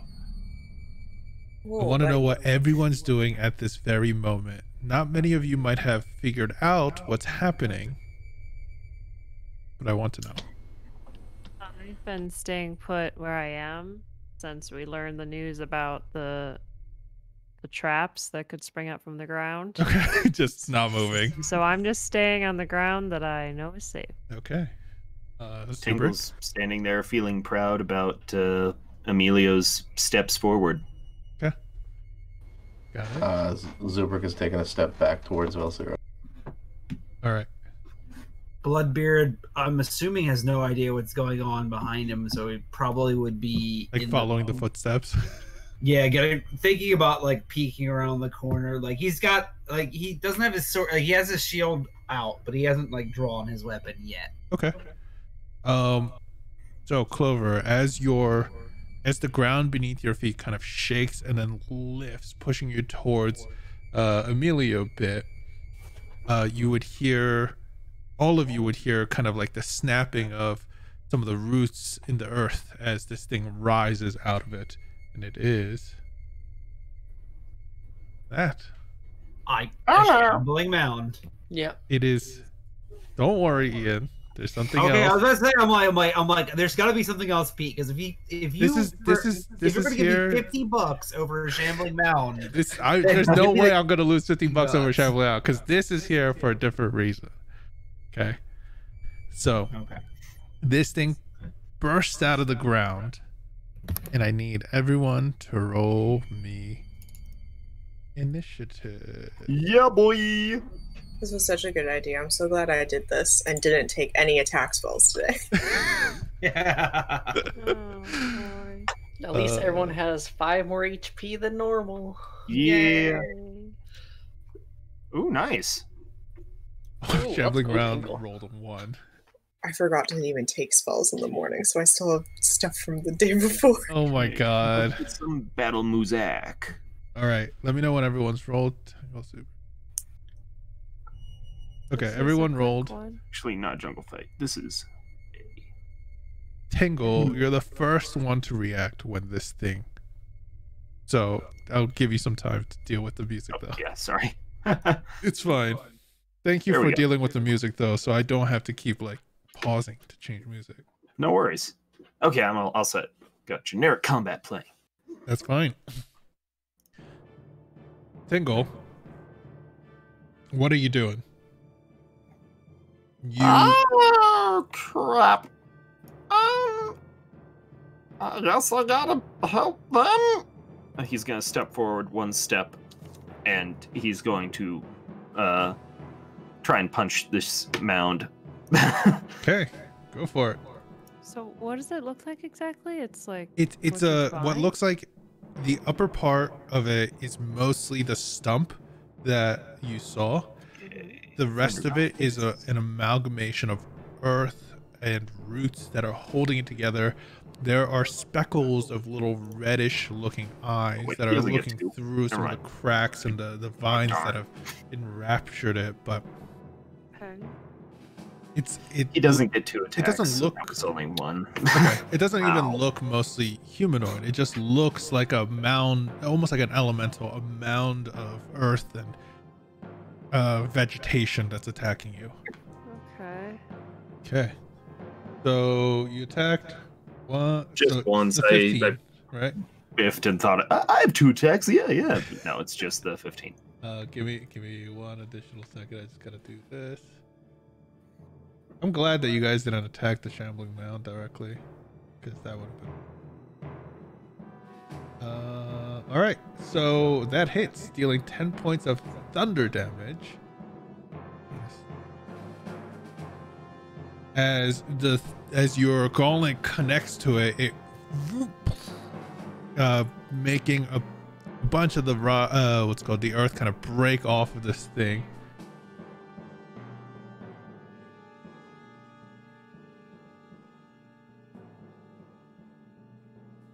Is that better? Yes. Yeah.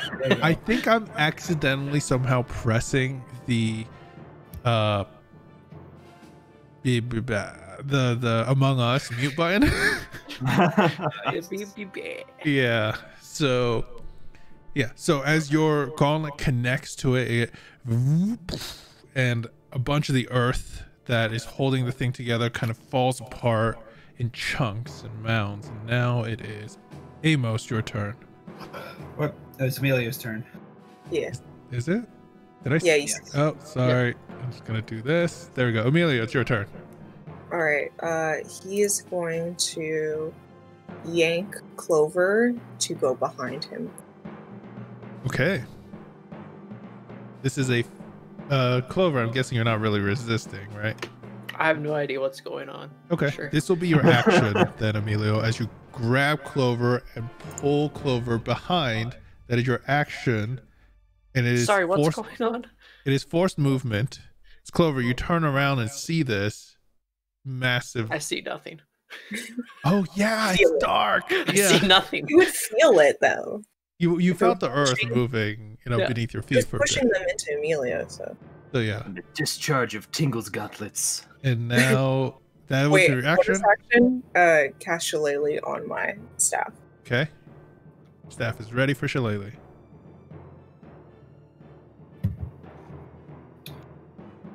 All right. Is that your turn? Please let me Yes. know when you end your turn. Thank you. Bloodbeard. Cha-cha-cha! Bloodbeard time. Go. Your catchphrase 5, you're working on? 10. Yeah. Is this count as difficult terrain? This area, no. Right around the campfire, no. It's when you're outside this, the house. It counts more as difficult terrain in the darker. Now, Pete, I Yeah. have a very important question. Okay. I know you don't have Pasha's, so ooh, what is that? That's very cool. Anyway, in Tasha's, they have a new thing that they do with rogues. Okay. There is an optional class feature. It is an Aim. ability that I forgot about until just now. There's an ability that, as a bonus action, you give yourself advantage on your next attack roll in the current. Oh wait, never mind. I haven't moved. I moved already. Never mind. Yeah, Forget it's it. if you don't move, right? It's the panache. If you don't thing, move, right? yeah, I forgot that part. I thought you just couldn't move after. It is if you don't move. Yeah, period. yeah. That is good to know, though. So, never mind then. Bloodbeard is going to draw his cutlass and try to kill it. Yeah! Whoa! I don't need advantage! Oh my god. I have Yeah. the advantage! Oh my god. Yeah. As your cutlass connects. Let me see. 25.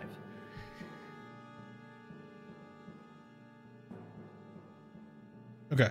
Yeah, as your cutlass connects, it deals. That is a lot of damage. That's a lot of damage. Yeah, it is. As you start cutting into it, some of the roots are tearing, the vegetation's breaking apart, and vegetation's breaking apart and all that stuff. I need to change the down Among Us mute, but I set it as minus on my numpad because I never use it other than to do minus calculations for D&D, and I forgot. That's fine, guys. All right. Your attack, you move. Yeah, I believe you have some movement left. What do you? Yes, I do. And he is going to skirt out of there. Okay. And, yeah, he's get over here. That Okay. is his turn. Next is Clover. Clover, what are you doing? I'm gonna cast light. Let's see if Torch On works. No, don't do Nope. torch on. Okay. I'm casting light on my hatchet. Yeah, I just realized I need to refresh my 420, so give me a second. I don't think I could edit your thing while this is happening. Sorry.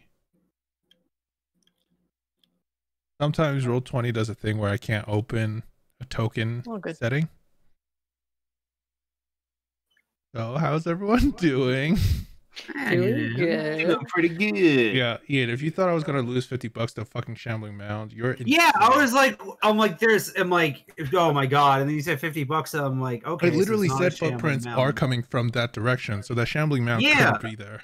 Well, maybe it's a smart shambling on it. Walk backwards. Its feet are backwards and it walks in the creatures, wrong like, direction. Some animals do that in nature. They backtrack naturally. Like I think rats backtrack. Yeah. Insane. Yeah. Okay. So you're casting light, right? Yes. Boom.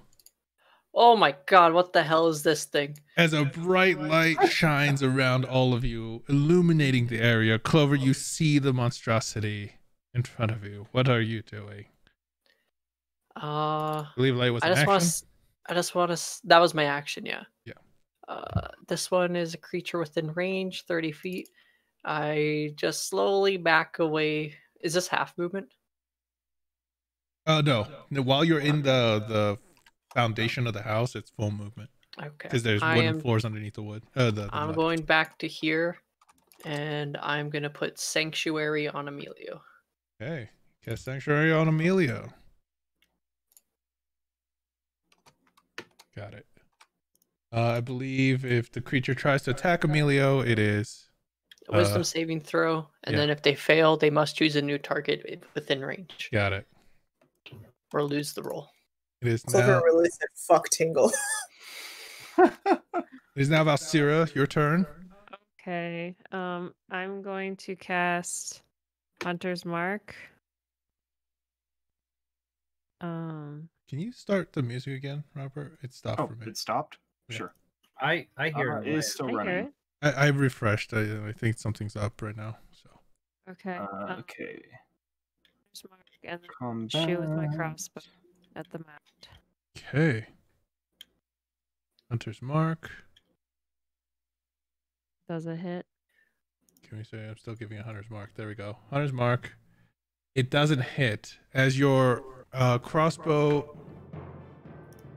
Is that really it? Give me a second.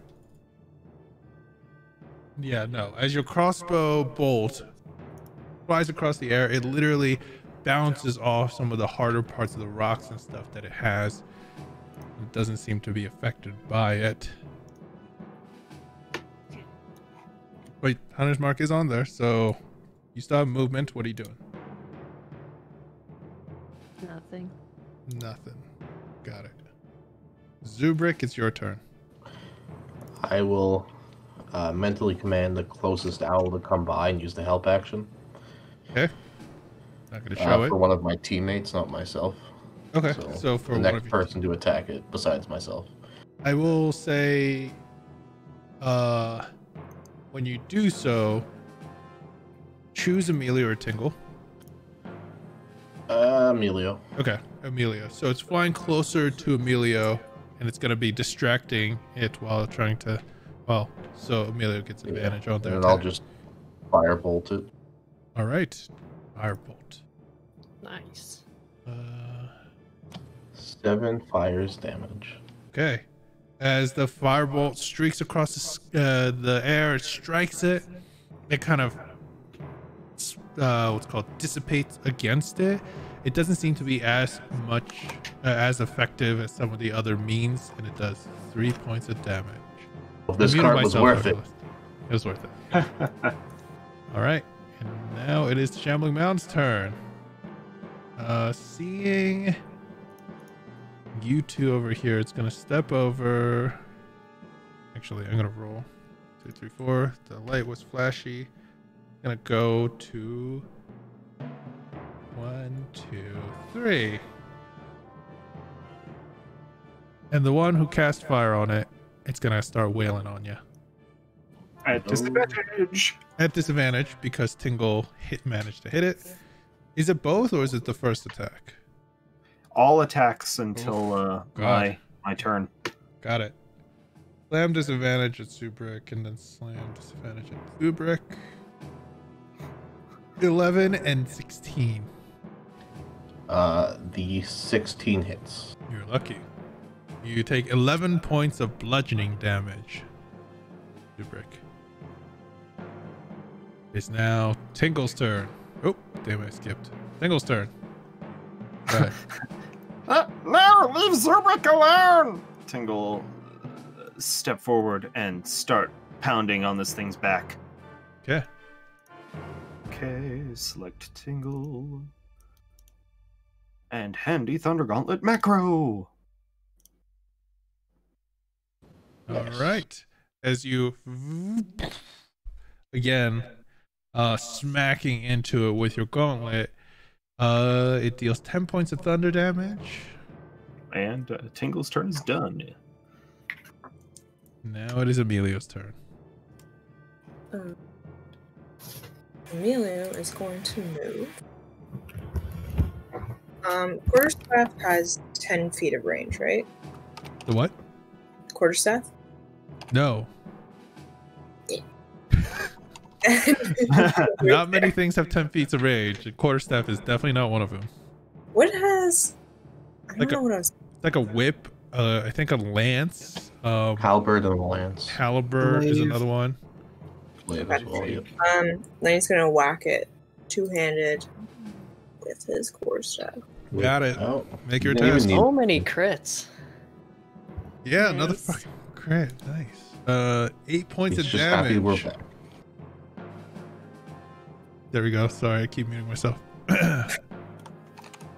As the shillelagh charged staff comes down on it, you hear a very satisfying crack as some of the rocks and earth kind of break further off of this thing. It is now Bloodbeard. Your turn. Here he goes. Killing again. He's gonna go 5, 10, 15, 20. Yes. All right. He's gonna do it again. See if my macro works. What? Oh my god. Oh, man. That's a legitimate 22, yeah. A legitimate 20. That is 34? Jeez. 17, 17? Yeah. oh, Y'all laughed at old Bloodbeard the first however many battles we've had. yeah, you were doing kind of crap for a while. Everyone's like, "Oh, fighter and rogue, what a shitty build! Suck a dick!" All right, nice. As you rush at it, seeing your friends in danger, you kind of cut. What's it called? You see it reach over for Zubrik for a third time as you bring the cutlass down and manage to cut off one of its tendrils that it was gonna try to go for Zubrik with. All right, and then Bloodbeard is then going to sink back into the shadows. 25, 30, Okay. and he is going to use his bonus action to cunning action hide. All right, roll your stealth check.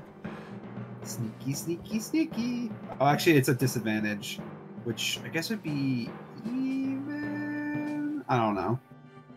I'll roll one more time though. Yeah, it's a 3. No hiding from him. Yeah, no, it's still definitely pissed at you. That's fine. All right, now it is Clover. Your turn. I have no idea where this thing is. It's behind the wall, so I'll move 5, 10, 15, 20. And guiding bolt. Let's go. Go ahead. Oh. Oh, man. 23 to hits. hit Oh my and God, 15 points of damage. All right. Nice. All right. And, yeah, that's my turn. Clover, you as you guiding bolt, I believe the next attack has advantage on it now. Correct. All right. As your guiding bolt flies down and manages to land on a shambling mound, you see a now kind of aura around it, highlighting it. It is now Valsira, your turn. Your attack has advantage against this thing, but if you try to fire a crossbow at it, do you have crossbow expert yet? Do. Okay, never mind. It doesn't matter. You can just fire a crossbow at it. You'll Yeah. have advantage. Shoot it in the face. Oh, I get advantage. Yes. Nice. And roll for your hunter's mark. Okay. I'm going to take the 24 because that hit. And it deals 13 points of damage. And when it does, you can see it kind of shudder, shake, and then rumble. Yay. I did it. And it kind of like sinks back into the earth slightly. It's still there, but sinks slightly into the earth. Oh, is it not dead? No, it's dead. Oh, I you said can't- it just sunk slightly into the earth. I mean, it sounded like he was just kind of like. It doesn't really captive. slump. Let me just say it's an Alright. amorphous. It's kind of an amorphous form. So You're right. Yeah, like someone Okay. just dropped a garden hose. What was that? Like somebody just dropped a garden hose. yeah. Okay. No. All right. Is everyone's curiosity about this area satisfied now? Yeah. You can see Oh, there is a basement. No. at this point No. also you would also see it kind of like wherever where you see the mound kind of sink down, it kind of spits up a few shiny little objects. And you notice that it's kind of gold coins, a few like a little satchel or something, and like on top of it just kind of like ugh. I'm grabbing that. And I know that sounds video gamey, but there's a reason for all this, everyone. Go ahead. So yeah, I'm you grabbing. Tingle, you quickly go over, grab some of it. You're gonna get 18 points of gold pieces Oh, and 1 gem worth 25 gold pieces. An emerald, I'll say. All right. I guess we should spend money because, you know, we all participated. Wow, that's nice of you. I'm good. I don't need anything. Okay. Okay, well, I guess split it 5 ways, and we can always cover Clover if needed. Alrighty. So everyone gets 3 gold. Emilio, as Tingle's splitting the gold and handing some to you, the horse body jolts and moves. Oh god. It's not over. Doesn't move anymore. It just jolted. Like, it literally like flinched and like you're That thing sure was it's fucking dead though, but it somehow moved. The horse just flinched and it doesn't have a head and it's been dead for a really long time, so Okay, let's leave. That sounds like an undead. Tingle's gonna run over and punch the horse. Don't, Yeah. don't bother it. Let's just leave. talk about beating a dead horse. Okay. So all of you just gonna leave, right? I am. Bye. Valrali Plan to leaves. go. My name is gonna- Valsira. Valsira, sorry. Valrali is a different campaign. Sorry. I'm gonna check in this basement real quick, guys. It's filled with No. water, but you can go in if you want to attempt it. You're on your own if you do that. Bye. Yeah, everyone's already leaving. Dubrick, Don't you're worry, like guys. I'm sure it'll be fine. You stupid bastard. Go ahead. Clover, Okay. Tingle. Valsira, and Bloodbeard's Emilio. gonna poke the horse as those two are waiting. Just kind of like investigate it, like kind of like as he punches, just kind of push it over, see if he could see what jostled it. Okay, give me a quick investigation check with advantage. I'll say this time, and I'm No, not gonna never roll mind. higher than that. never I'm not mind. gonna No roll invest. that. No, it's a natural 20 with as a 19, but still a 19.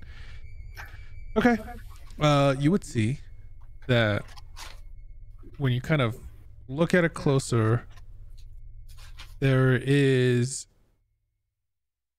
You notice that the cut along its abdomen and its underbelly area, it's clean.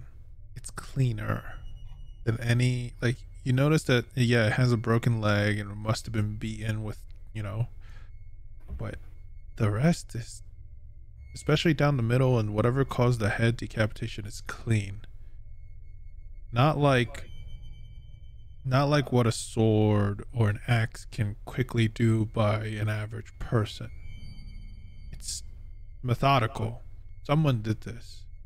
And then you notice that it doesn't have a heart or most of its internal organs. I mean, yes, the scavengers might have got it, but you don't see any signs of them ripping through that too. And that's with a 19. I know it's a crit, but it's still a 19.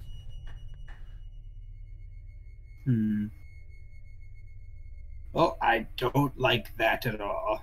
Subric, Tingle, hurry up. Okay. Don't look at me. Organ extractor's about. So Zubrick and Tingle, as you approach the cellar, I'm going to move back to the roleplay scenes, the screen.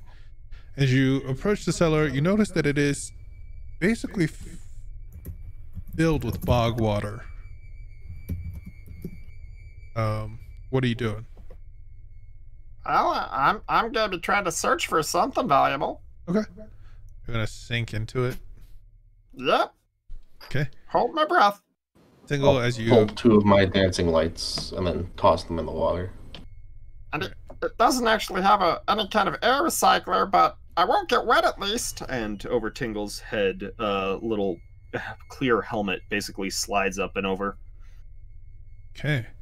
When you sink into there, like going in deeper in, first of all, I know your thing is sealed, but it's not completely water sealed. Like there are bits where, you know, water can leak into the system. Actually, that's the funny thing. Is it fully? Like, mechanically, it's not going to provide any benefit, but from what I saw, it is actually a fully...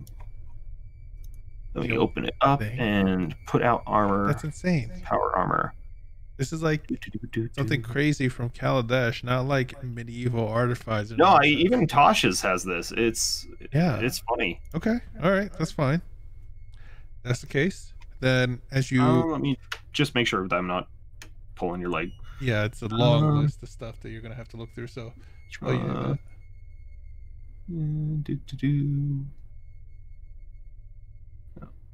Nope, that is not the part that's right. Oh, I put armor model instead of power armor. Jeez Louise.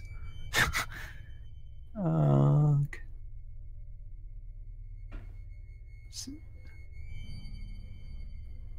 All right. So, okay, I don't see anything about it, so we're going to ignore that part. So I'm getting wet. So you're getting soaked. The water's cold and it's gross, and there's almost nothing visible down there because it's so murky. But you go in trying to feel with your gauntlet, trying to grab and pull at things when you're fully submerged. You kind of start going deeper, and then something bites you, something large. It chomps down on near your leg, and it is a 17 to hit. That does not hit. Get off! Get off! As you kind of like shrug it, like kind of shake it off, you quickly start backtracking out of the, I'm guessing, or are you going to keep looking? Tingle's going to keep. You could grab a few more things, and then I'll let you roll a D100. Okay. But if you're probably going to get attacked again.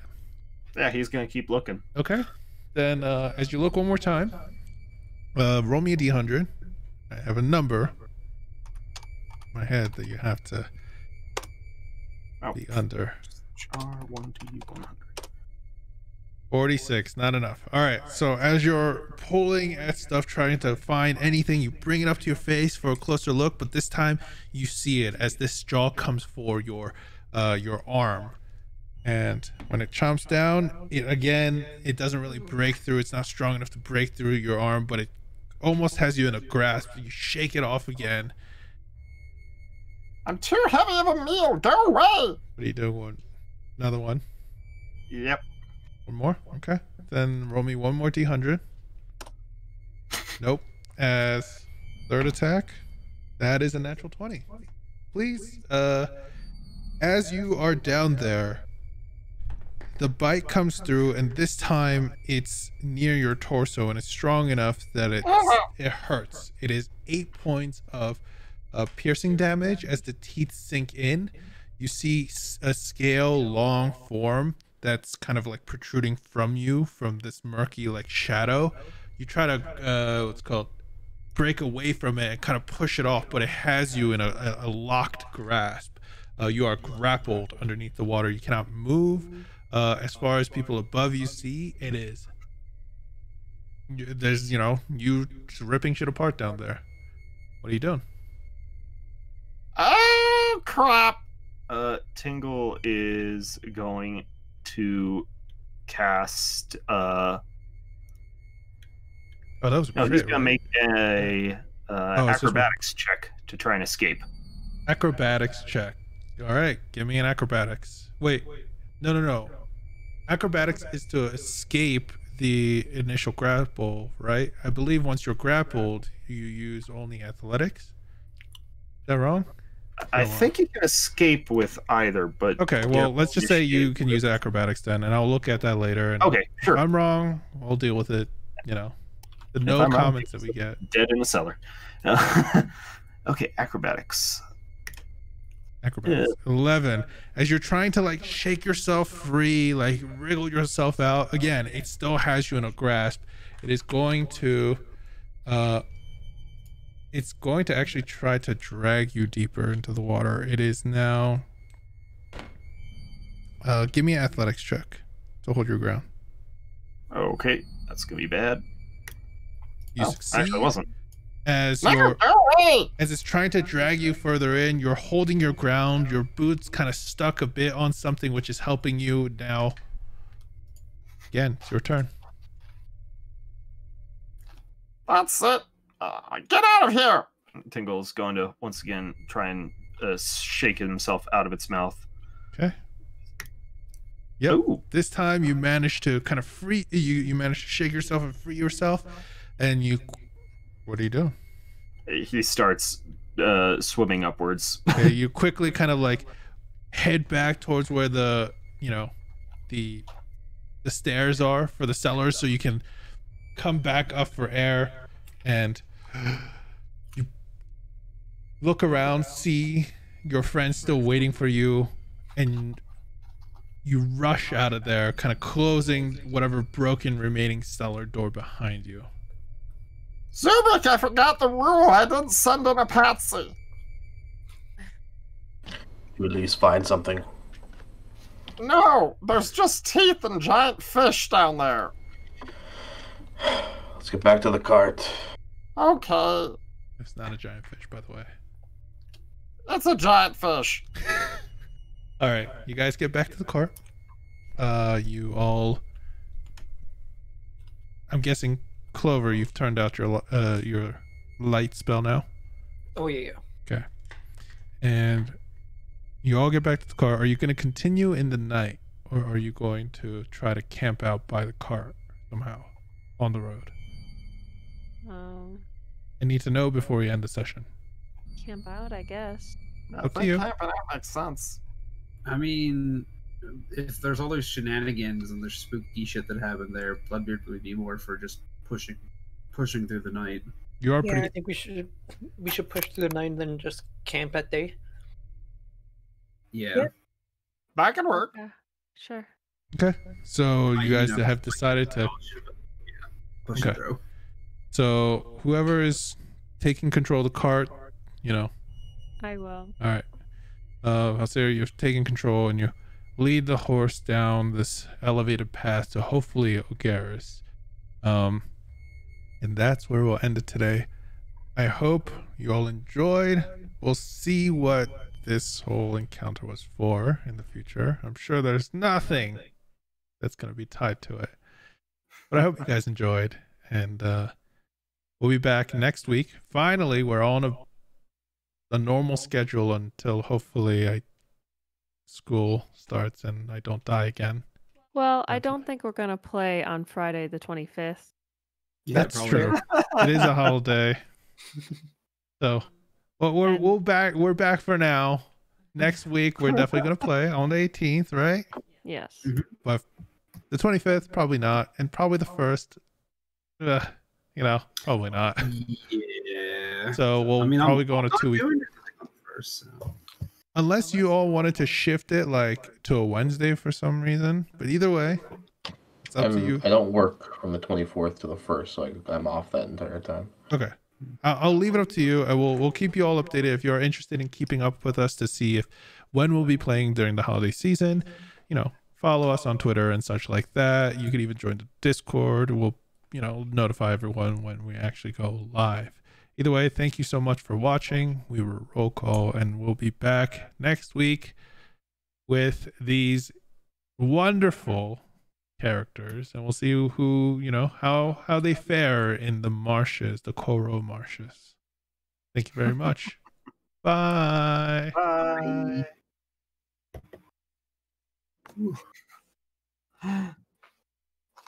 I'm beat. You I mentioned can't believe how many 20s happened in that fight. That was a lot back to back too, especially by Bloodbeard just nailing it. murderizing that thing. The weird part is I was playing right before we started another campaign I'm in. I rolled 20s in a row. So I don't know if it's roll 20 today or something. Well, I hope you guys enjoyed. I know it's been a while since we played, so It was a blast. Yeah, it's fun. all right. And no, it wasn't the shambling mound that caused those footprints. I figured. Is it that cool spooky guy who's always visible to everyone but children? Because he's cool. Who? I thought it was the one that is only visible to children, invisible to everyone but children. That's what I meant to say.